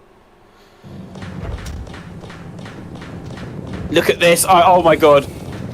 Right, I remember playing this and just going, "This is the best graphics I've ever seen in my life." What? Because zombies were on fire? The zombies on fire. I thought they were stunning. I'd never seen anything like it in my life. I thought it was sensational, quite honestly. I don't play many games, but it looks good though. Have a good. This game it's fine. Some of the character models are a bit jank, but the game itself looks fine. I can't tell you the hours of debate as to why they're on fire. Why how are they? long? And how long? They're naked zombies, so they're the kind of, the decompressed ones. Naked. Not bad. So what I suppose from a lore point of view, what has happened? I always put it down. No, John, you said that all the people, all his workers were infected, but he does kill all his followers. But is that on the Spencer Rain that he kills all his followers as well? Yeah, I'm just reading the official scenario now, and it basically says about the sewer section. From the memoirs and files of employees who worked at this facility, the facility is an umbrella waste disposal plant where Morpheus used to be in charge. Management was and on the go, the T-virus leaked out, killing many of the employees. And that's all it says. That's all it says. So, the outbreak on the island is fairly recent, and that might have been deliberate on the part of Morpheus to get rid of any of the surviving staff. Yeah. if you don't have the silenced pistol for this fight, may God be with you. Because it is horrific. If you've got the silenced pistol and you're playing on a controller, you just literally silently move, keep hold of L2 at all times and just shoot his brain. That's the weak point. You know when you've done it because you get the big blood splat. Look at the gore. So yes, Ron, I hope we answered the question, but I have very much had that same question. So, why are they on fire? So, when Morpheus is sacked, he carries on with his employees because they build the Benthic labs, which we're about to see in a minute. So he has his team working deep below the ground, building this thing. And then after he's hijacked, some of his team stay here, some of his team go off to Paris, take the T-virus, take everyone out on the Spencer Rain, then he comes back and then kills everyone here as well. So the ones on fire must be the remnants of his team. Bloody Umbrella labelled crates again. Well, that's just the popularity of the movies.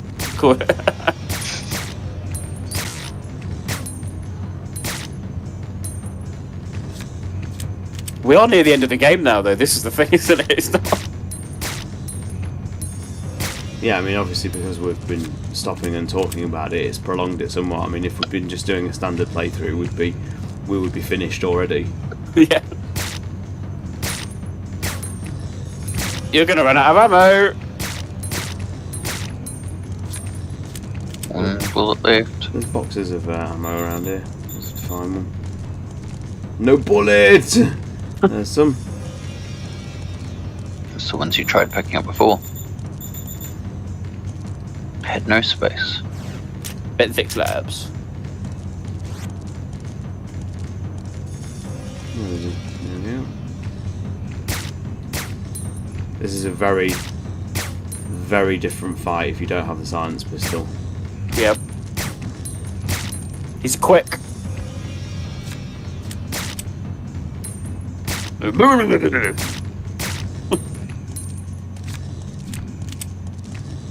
Some more bullets there if you need them. Sure. Oh, where? Oh, thank you. Yeah. Perfect. That should be enough to easily do it now. Even with my shocking accuracy at times. Although we've been very good on critical shots tonight. It must be said. Nearly every zombie has gone down to a critical shot. And we are less grenade launcher somehow. Yeah. The problem is, here we go. The problem is with playing it. Look at his brain hanging out. I know, it's great. It's class gore. Look at the gore. Look at it. Oh my god, it's hanging like a testicle. Alright, Nicholas. Jesus. Our audience don't need to hear that. I can only apologise for Nick's graphic nature That's how there. your testicles hang, Nick. You've got problems. Nicholas. There we go. Done. He does, Dan. Yeah, Sean didn't let us do that, but you don't want to waste too much ammo. He is a tough boss normally. If you've got the silence pistol, you would hemorrhage all your ammo and health getting that done.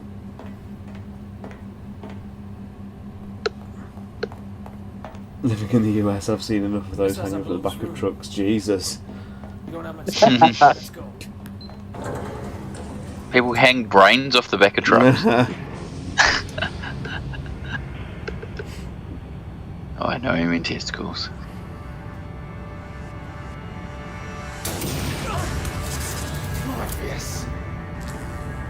Bruce. I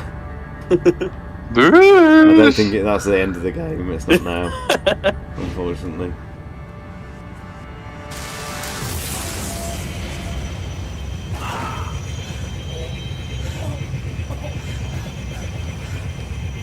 No grenade launchers is an RE1 crystal. I hope not. It's referred to as the. Nope. Oh, John, you dropped out. And in the Japanese, it's pretty funny because Morpheus is referred to as the tea lady. Oh, really? The tea lady coming to get you.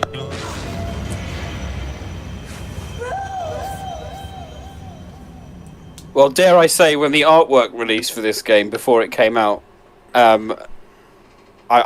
think a section of the fandom did think, "Is this Ada, the tyrant?"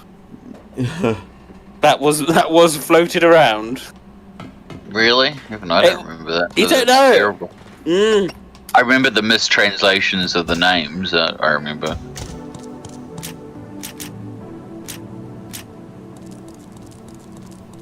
The female tyrant. Actually, that's a good point. We should probably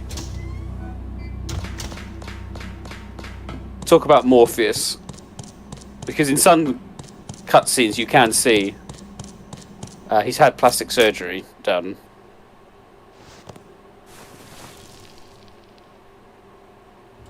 And obviously has quite a lot of feminine traits himself, and again goes to the heart of the that kind of Sergei Wesker discussion about influence, a person's attitude and own personal circumstances influencing the mutation. The only stupid thing of Morpheus is the organic high heels. Yeah. Everything else works within, the whole purpose of the character, establishing beauty, and that's his modus operandi. So these are cool labs. So this is what Nest 2 could have been. Yeah. It's quite modern, isn't it? Even for its era. But at least it still looks like a bunch of CRTs stuck together on the walls. Yeah. This could be the architect's room from The Matrix. Vis-a-vis, ergo. Oh. I do feel like this may have been inspired by the films. Well, it can't have. This must have been in development before the movie, surely, or at least around the same time. It's around the same time. So the first movie came out a year beforehand. This clearly isn't an Ada cover. She wouldn't go down a rubbish chute like that. So this is the labs. I don't know why the hunters are here.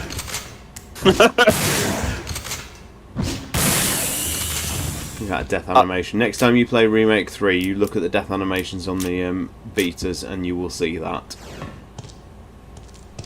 The betas or the gammas? No, the betas. Just the one. Okay. Yeah, the ones in the hospital. You will nearly see that animations lifted.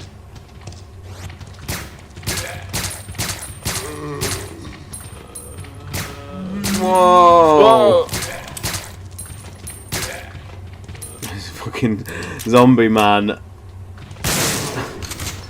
I do like that some are randomly fast for no reason, and they just keep you on your toes. I don't. What are we thinking about the hunters here? Why are they here? That must have just ones that swam to shore. I don't know. Or he had them as extra cover for himself in case something happened. There is a file somewhere that talks about them transporting test subjects and the bio. John. Ran out of hickeys. Say again, John. Can you hear me? Little bit. No, we couldn't. We were dropping out. There is a file, I think it's called Transport Orders, which talks about specimens and test subjects being moved to the undersea laboratory from the warehouse area where you fight Pluto, so that possibly explains why the hunters are there. Would it though? Because well, it would if because it says the mention that they're transporting specimens and tests into the lab. But this whole island was shut down in what, 98? Ish. But then it's like this that you're reading right in front of us, that they don't know that he's taken it over and is operating it again.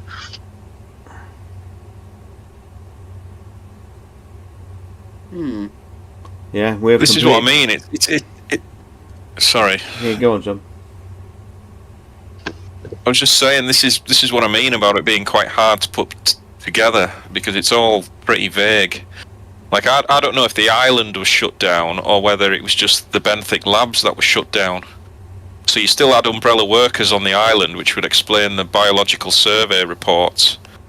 It was just the Benthic labs that were shut down, and Morpheus has been in there secretly refurbishing it into a missile launching bay. The only other way it could work is if when he was blamed for the events, he just continued to control the island without really Umbrella paying much attention, because after the Raccoon City incident, everything kind of was a little bit in chaos. Yeah. And so all the staff there didn't know that he'd been fired and wasn't in charge. So, what dates did you put then on those like the Glimmer reports? Because obviously they're undated, but what did you put for the timeline? If you can remember. 2002. 2002. Mm. We have completed construction on the missile base. I assume that HQ doesn't know this facility is operating and is under Morpheus's control. Furthermore, even though I'm only an architect, I am concerned about how this facility will be used. Morpheus tends to go too far after the raccoon incident. The architect's memo. It's not George Trevor, everybody. Shout out to GT, by the way, everybody, who's nice and present despite saying he really wanted to be here for this one. So if you're out there, GT, hope you're alright.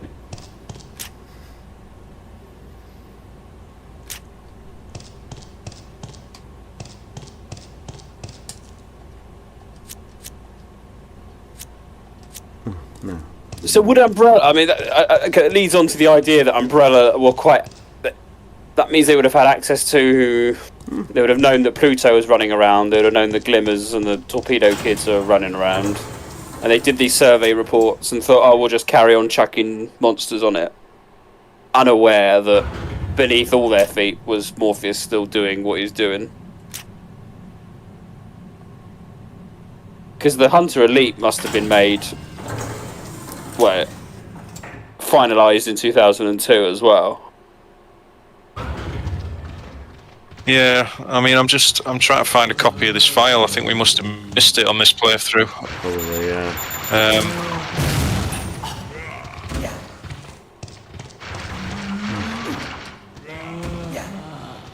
I've missed a couple. I've noticed, yeah. Got our translation of it here, and typically it's the one file that's not dated at all, but it basically says, commence the experiments in the biosphere subjects. The work process is strictly confidential to all parties involved, therefore use of the general service entrance is prohibited. The transport route to the undersea laboratory is the elevator located on B5 floor of the underground passageway. The outside of the shaft is underwater at a depth of 300 meters. If the test subject gets out of control during transport, it will be very dangerous, so we advise you to secure them very carefully. Keep in mind that the muscular strength of the test subjects is extraordinary. Elevator activation keys are held by the administrator. If you present them with a copy of this notice, they will be able to give you access. I hereby inform you to get to work as soon as possible. Biosphere Research Division. I don't think I've ever read that file in my life. Whereabouts in the game is that? It is on the dead body in the southwest corner of the yard, on the waste facility B5. I don't think I've ever read that. These two.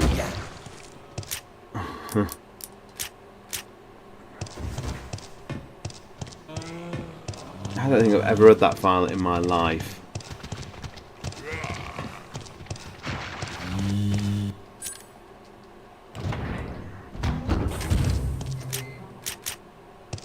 Yeah, so that's undated, isn't it? So what, you think they're talking about hunters?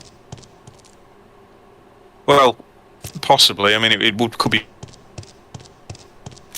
Yeah. But it's not like the biosphere is brand new. It was always a lab. It was always. Yeah. At some point, Morpheus has got the architect into. And there's some rooms in the lab as well where I think it's got like TG experiments on the wall and things, and like an electromagnetic testing chamber. So Morpheus has obviously been studying the TG virus and probably looking to get his hands on it for some time. Well, you got the kind of the anti-T virus gun, haven't you? Randomly. I have arrived and begun the plan. I need you to make sure all the instrument panels work properly. The facility is on strict alert, and you will need to input my voice to the voice recognition panel at the entrance of the clean room in order to enter the research area and check the instrument panels. I've sent the email containing my voice. You can receive it on the terminal in the residence area. Be sure to delete the email after your work is complete, and remember to keep this confidential. Morpheus. Hello, welcome back. So that's when he kind of comes back. That must be when he comes back to. That can't be now. That's again. These files, the timeline, and the Japanese one, instead of saying on board now. The plan is being implemented. So it must have sent this email when he first got on, just before he leaked it.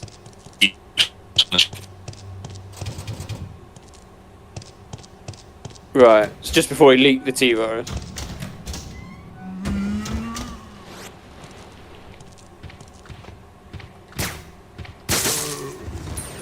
Shot. Gunshot. I was about to say the same thing. You don't get any subtitles on this, but from what I understand, it is Morpheus's voice message is "because thou hast obeyed my voice" or something like that. See what you think. Because thou hast obeyed my voice. Hmm. Because thou hast obeyed my voice. Nice callback to RE3. There also appears to be a slight fracture on the right arm just below the elbow. However,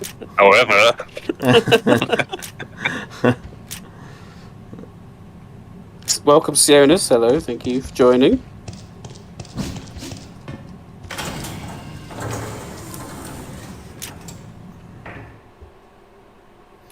I mean, the real reason why there are hunters here is because they wanted another enemy. oh, Nick, you cynic, you. They didn't want to make another one. Because thou hast obeyed my voice. The game's token shotgun here is the Franchi Spars 12, which was basically featured in every single RE game of this era. It was. From Code Veronica to Outbreak to this. Survivor as well, I think. Yeah, it is the shotgun in Survivor, yeah. It's also, for gun nuts and movie fans, it is Arnold's shotgun in Terminator 1. Oh. And here's the assault rifle. Which one? And a We're not going to use. zombie. We don't get enough Hazmat of these. We do not. No wonder he's a crap supervisor. His hazmats don't work.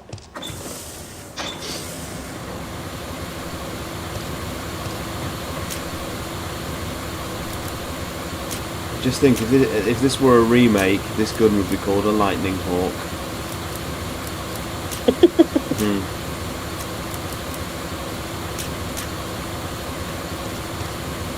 I always like sterile rooms in labs. I don't know why, but they just give it a vibe and an atmosphere. Code Veronica's got one, isn't it? The naked zombie. Naked. I mean, it's classic RE. You always know you're near the end of the game. The naked zombies. The naked zombie. Yeah, look at these bastards. Now this is random. Yeah, this is where I usually use the grenade launcher, but we'll I don't know what we use the shotgun, I think. Use harsh language. Use harsh language, yeah. What are we supposed to use, man? Harsh language? The halberd. Yeah, the halberd.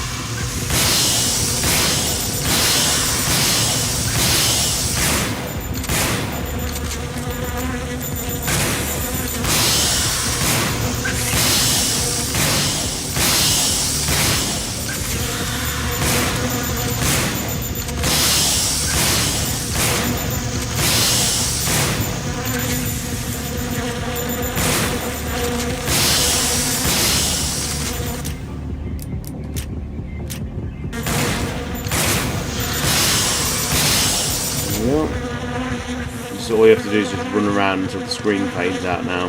If you stand still, you'll get hit. And then you have to try and remember which room you're going out of. Which door you're going out of. There we go. I think this is a quiz question once about the halberd. The wasp is one of the few creatures that have both been a secondary infectant and a BOW. Uh-huh. Yeah. Because of that, Aaron said earlier that the order of Pluto's tortures was a quiz question once, and I forgot to mention that yes, it was, and it was I actually got it right because I'd about a week before done my Dead Aim lore stream or whatever, so it was well rehearsed by that point.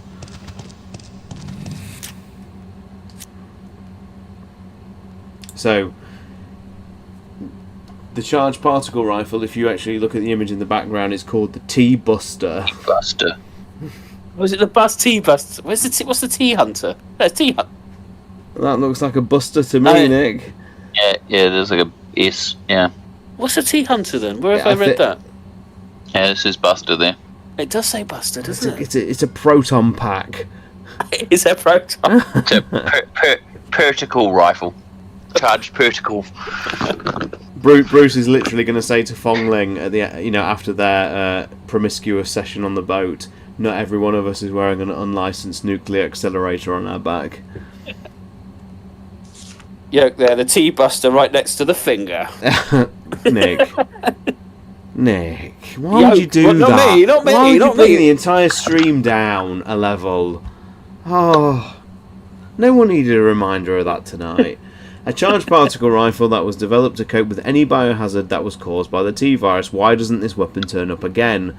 It is based on a particle acceleration device which virus researchers use for gene manipulation and decomposing molecules. By hitting accelerated particles, it induces physical destruction on the molecular level. This weapon can penetrate barriers of electrical discharge and give damage to the target. Currently, we have confirmed this on animal experiments only. However, we are confident that this weapon can damage TG charged beings. Remember that this weapon has limited usage because it requires a lot of power. Make sure you properly charge it before you decide to use it. I always see this as a sister weapon to the linear launcher. 100%, yeah. It very much feels like it's from that same family. I love that board. It's like T-J plus G. Even its method of deployment is exactly the same as the linear launcher. Very similar, yeah. In answer to your question, Sean, where is it? It's living peacefully with the Genesis scanner. For an item never to be seen again. Touche. Quite handy. Look at it go.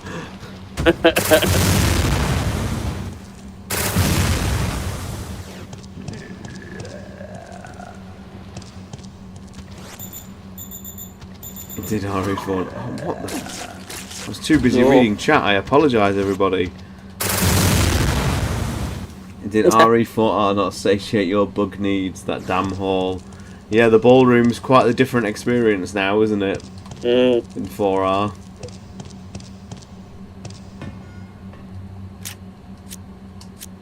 How does everybody feel about 4R in the chat months on now? Because I've seen a few people said that, like, after they've sort of initially sort of platinumed or got what they want from it, they haven't really gone back to it. It's like a great experience when you're in it, but I've seen a few people say they haven't been necessarily drawn back to playing it very much.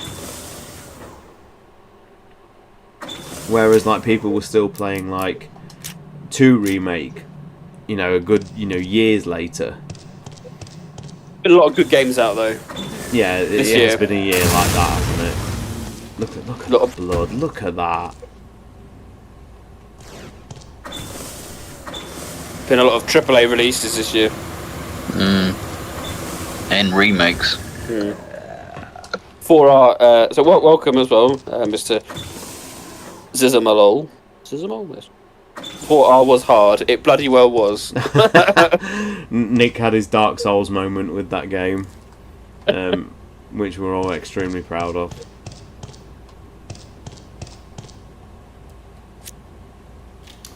Yard key. You're back. Just a reminder, everyone, you are, 300 metres below the sea. It's going to lead to the backyard.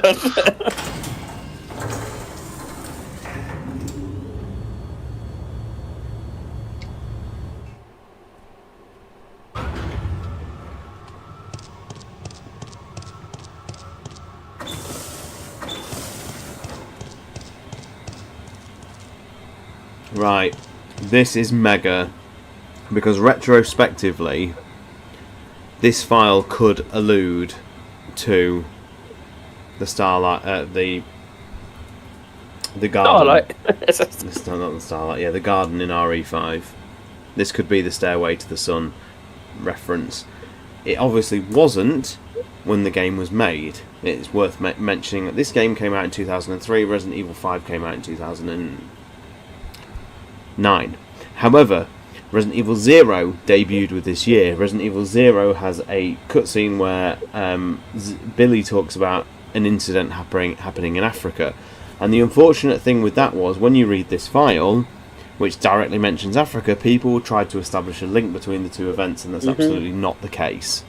Like, Billy's incident in Africa is not anything to do with the wider lore, as much as anyone likes to preach it. Unless Capcom come along and retcon that, as it stands on this date that we're recording this episode, Billy's incident in Africa does not have anything to do with the wider lore.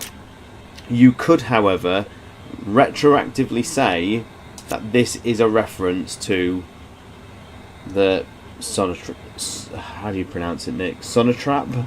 Sonotrap, yeah. The symbol of power is in Africa. Well, what is the symbol of power if it's not what we're thinking? The symbol of knowledge is here in the biosphere. The symbol of beauty is mine. The beauty controls everything, and I shall dominate it. Establishing a kingdom where beauty has absolute authority is the dream which I must make a reality. I was disappointed by Umbrella's betrayal, but that's fine.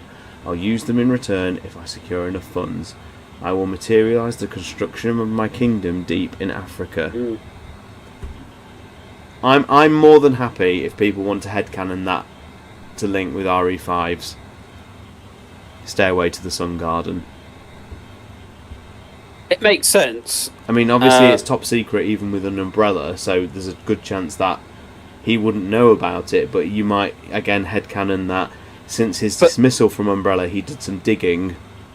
Well, not even that, because they would have known that the flowers possibly came from Africa, but they wouldn't know where. Yeah. So he's saying the symbol of power is in Africa somewhere. Yeah, absolutely.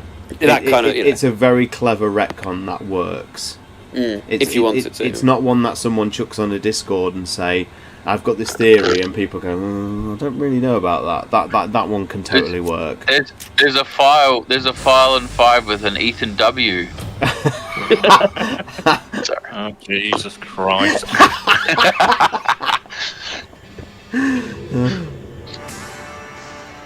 That'd be dumb. Here you go, here's your bruise.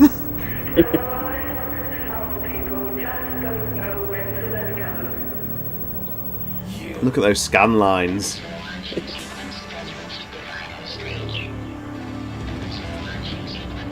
Giraffe neck's back again.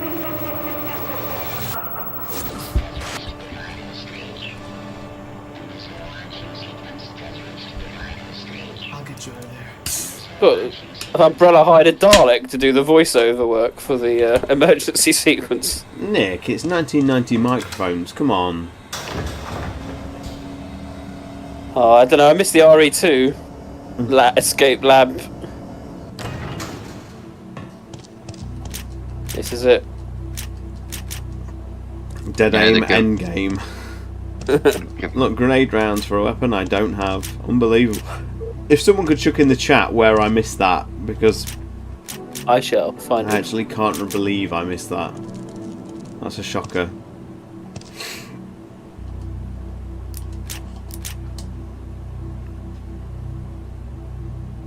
What is up with tyrants hating cameras? Absolutely, yeah. He's just living up to Mr. X's legacy. There's a great homage in Remake 2 to that as well. This fight, if you play with a light gun or mouse, it's really, really hard. However, if you play it on a controller, it's relatively simple unless he stun locks you. I had the unfortunate of playing this with a gun the first time I ever played it. Yeah, this is brutal, this fight with a gun. Because you just don't get the sidestepping. Shame on you, Bruce.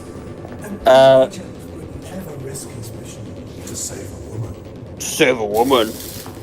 On the floor in the waste facility B1 is the grenade launcher.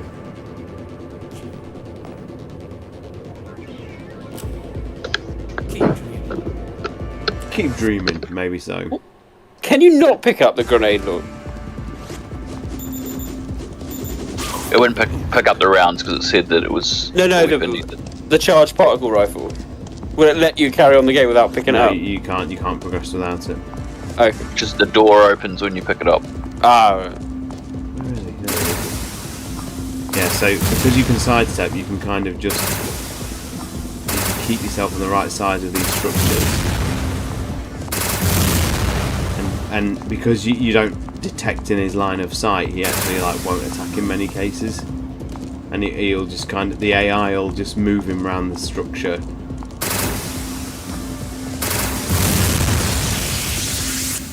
You can't do this with a gun or with a mouse because you don't get this movement. I love he goes all Palpatine on you. Yeah, I've lost him though. Where is he? You see, in VR this fight would be great.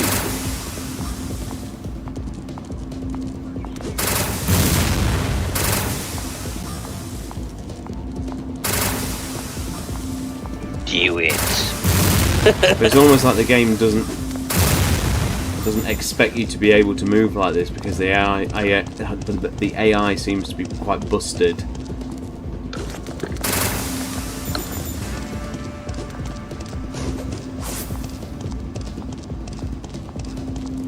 A wild mutation it is. Would TG virus be something you'll like to see again?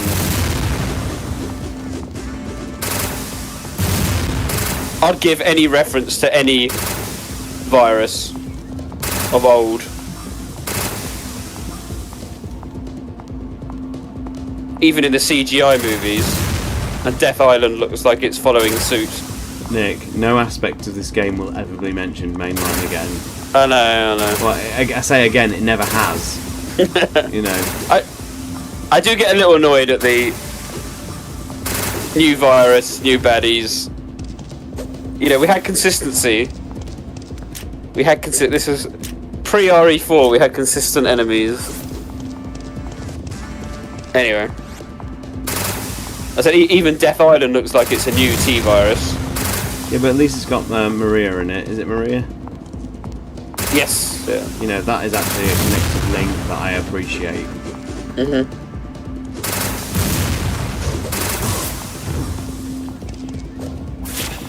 Get stunlocked. Oh, ducked. Thank you. There is a dodge mechanic in this game, but I'll be damned if I've ever been able to make it work across all the years I've played it. Do you need to heal? Should be okay. I know I shouldn't, but I will. I'd love to see this game come out. I mean, everyone talks about the nasty clothesline. I got a classic collection 1, 2, and 3 of 1, 2, and 3. I'd see a classic collection of Survivor, Survivor 2, and this would be amazing. It would never ever happen. It would be so good. Never happen, especially considering how crap Survivor 2 is. Yeah. I'm get stunlocked again. Oh no. With danger for the first time. I'm actually I'm messing this up quite a bit here. Not terribly good run.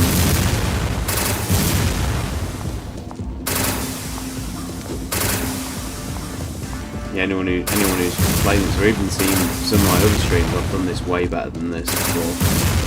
That was relatively poor. We're distracting you. It's fine. Aaron's looking forward to Death Island, embracing the madness. I am, but my hopes are quite high. I'm expecting nothing from It's good.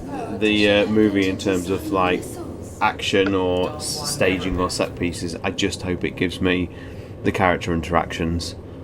That's all.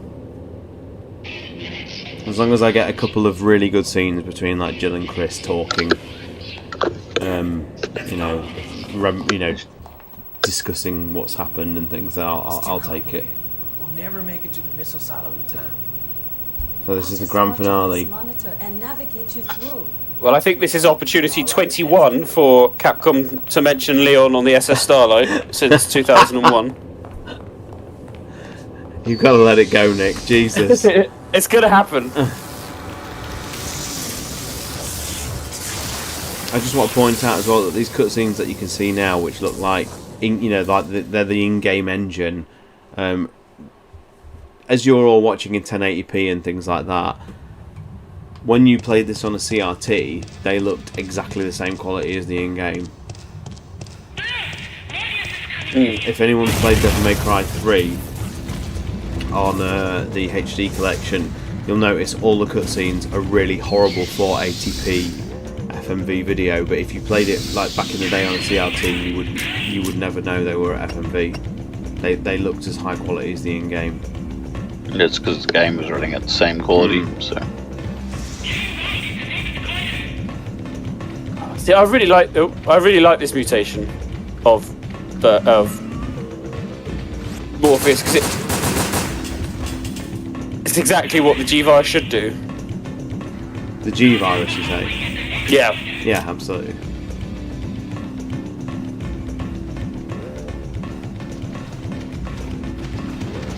Whoa! You all need to just calm yourselves down. Speedy. So here's where we cheat, and I'm going to pause it here. And I'm going to go. We're now keyboard and mouse, folks, because this is nigh on a controller. It's horrible. It is.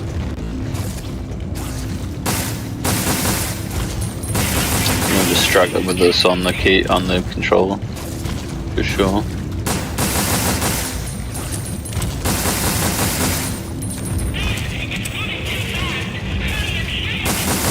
It's the only time you really get like light gun sensibilities, isn't it? Where you actually have a target like this. Well, I mean, kind of. I mean, some of the enemies have weak spots, but it's the only time where it really matters. Yeah, you can't hit anywhere else. Yeah. I've been playing the controller the whole game so far, and we've been able to get by totally with the. I've been hitting most zombies with the with the weak spots, but. And the same is with just awful. Pluto as well, like going for the head. Like a whack-a-mole game with the head.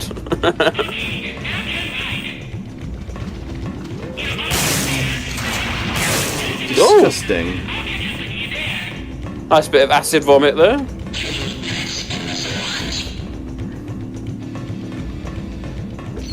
Here we go, chaps. Endgame.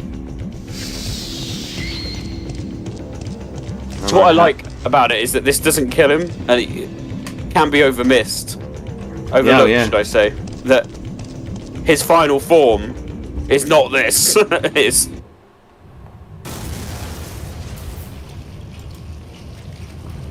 I mean, this is what basically Birkin G5, isn't it? It's time for you to let go.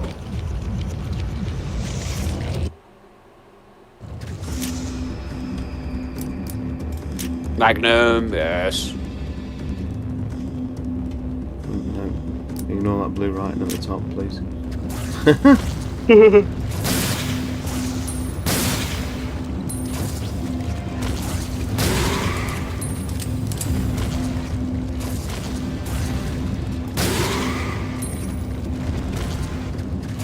See, like, we're at the missile room. He's got a lot of T-virus here. Yeah.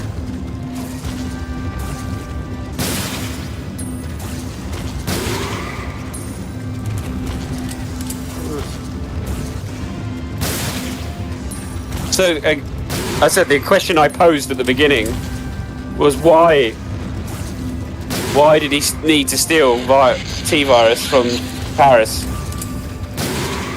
Yes, exactly.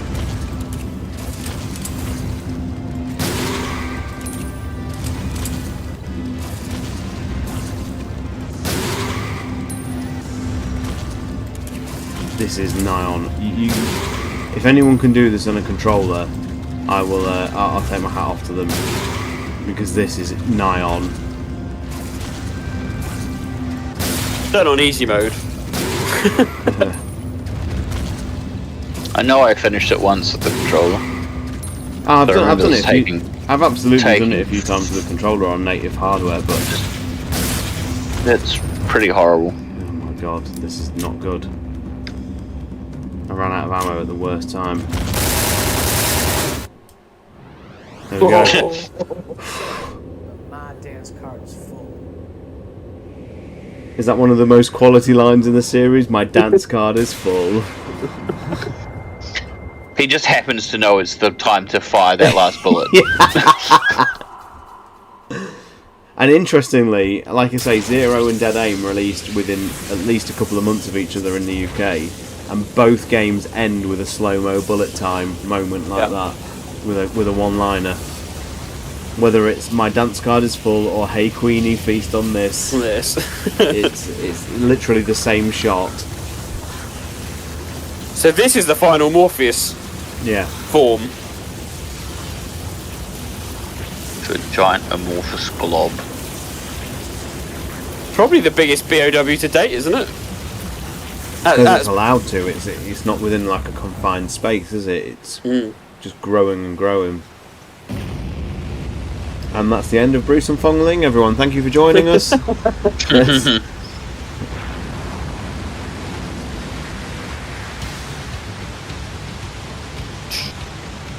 Who love like the James Bond ending. Yeah.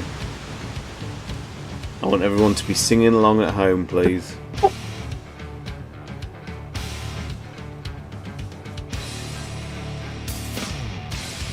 Raj Ramaya. Claire O'Connor. Superior Officer, there you go, whoever was asking, it's Murray Johnson. Angus Waycott, who plays Morpheus. He lives in the New Forest, apparently. Rob, was this Capcom Studio 4 at the time? I believe. Mixture of that, and I think they had support from Cavia, I think it was. Oh, right, okay. Yep. And Flagship did the story to this, didn't they? Yep. There is, kind of, not exactly. There's still connections to the Flagship team. I think this is technically one of the last, if you could class under the Flagship. Why is the credits finished? It's doing a press Marvel on us, ladies and gentlemen. I'm waiting for Cardi Simon.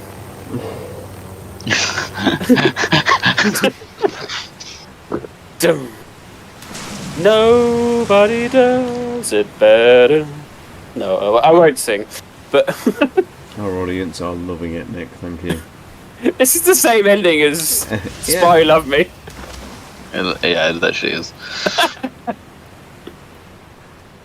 Just with less cheesy jokes.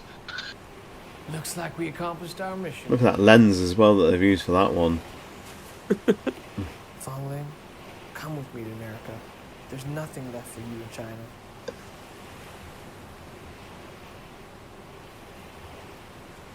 No, I'm going home. I belong to China. Tonghua, I'm truly an idiot after all. You know what it really means? I've been in your country once. That was not in your dossier.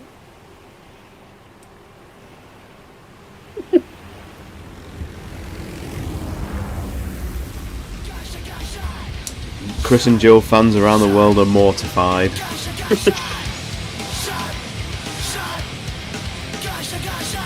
So, I mean, as the credits are wrapping up, all I can say is I love this. I love it. And I've streamed it so many times to so many of you now.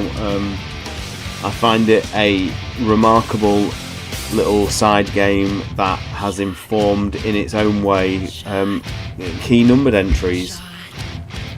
We will see the same in later years as Revelations 2. You know, a little side project that has actually informed things that, like, you will see in Remake 4 and things like that. Dead Aim is an easy game to dismiss because obviously it's a Gun Survivor title, but it represents an era where Capcom were prepared to experiment, and they used these little. They used to use these little side projects as a way of exploring that, and sometimes ideas paid off, sometimes they didn't, and if they didn't, it didn't matter because you were just doing it in a non-numbered entry. I think it showed that for the first time RE can exist in a world that doesn't have our core cast in it. And on a personal connection, this was, as I'll talk about in the podcast, I'm not going to mention it now because I need to save some material for the podcast. This was my doorway into being a part of the RE podcast team, so I kind of owe it a great deal as well. So yeah, I love it. A nice little. It never outstays its welcome. Yeah, absolutely. And the time that I'm going to get given now will not reflect what we've played, because the stream is currently running at 3 hours, and according to the clear time, I've played it for 1 hour 18 minutes. Nick. How? Exactly. I don't think the timer runs when you're in the inventory or anything like that. I think it literally runs while the game is running. Well, there we go. But yes, as Sean says, we're celebrating. This is part of our 20th anniversary special, if you like, of Resident Evil Dead Aim. We're going to be recording our next podcast next week. I think this time next week we should be recording, or hopefully coming to the end of the podcast. So we'll be getting that out in a week and a half, 2 weeks time.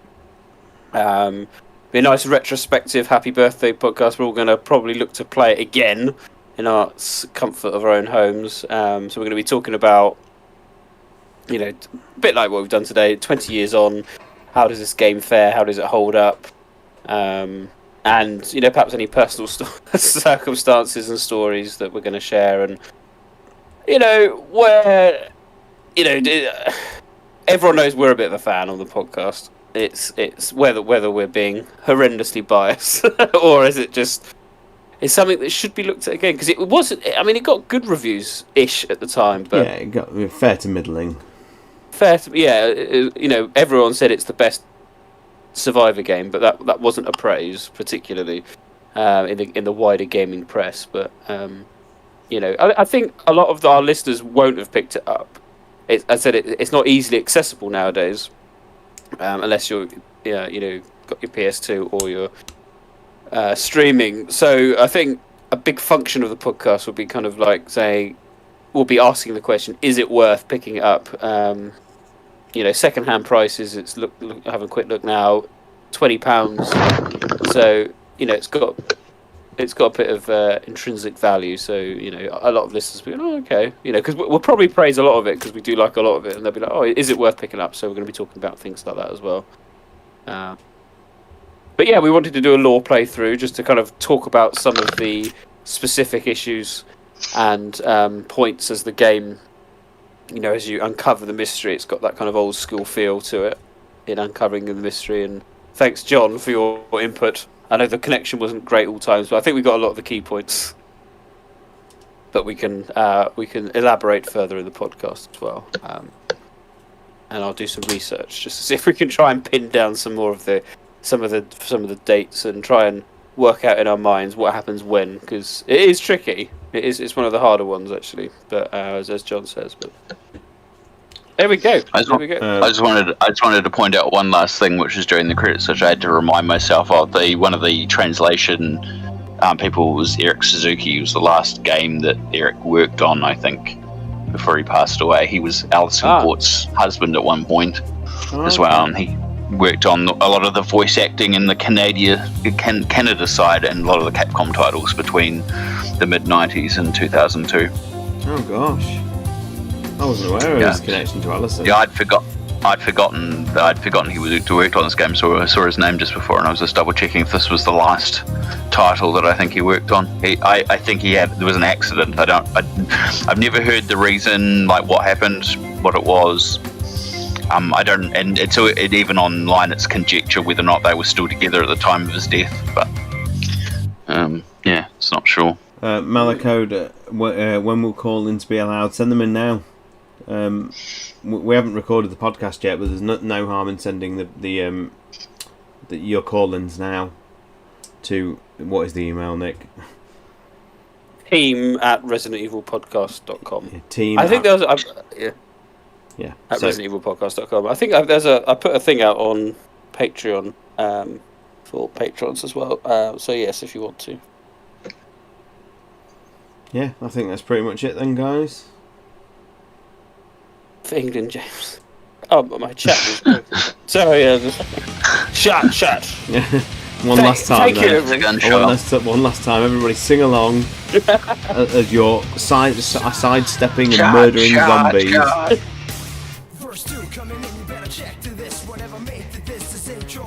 Did we use this at the end of episode 4? I bet we did. I hope so. We need to use it again, I think. I think it's worth another. Well, maybe we ought to use the actual Heroes Never Die as well. I'll have to check episode 4. It's a heavyweight gunshot. Ready? Look at that side scrolling, it's amazing. It's a gunshot. It's a well-edited video, though, isn't it? It is, it's ace. This was their promo video, I think, for it as well. Uwe Boll was literally crying because he could never accomplish anything as amazing as this. There we go. Right. Good night, everybody. Yes, thank you everyone for joining. We try to do some more of these in the future. Yeah, absolutely. Nick, take it away. So, obviously, thank you very much. And if you haven't subscribed, then please do. And then you can check out our Discord, Facebook, Twitter, the works, or just go to our website and you can find. We've got lots on Dead Aim, actually, on the encyclopedia, so you want to find a bit more of that. On TB virus and all sorts of lore and background lore. So, do check that out. Thank you, everyone, and we'll see you shortly. And it's goodbye from me. Oh, you're doing that? Oh, we did. Oh, right. I was unaware you were doing a proper closeout. I was just saying goodbye. It's goodbye from me, Neptune. Goodbye from me, Batman.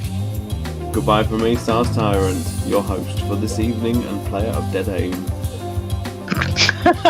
And goodbye from me, Rombie. Right, that's it. We are no longer live.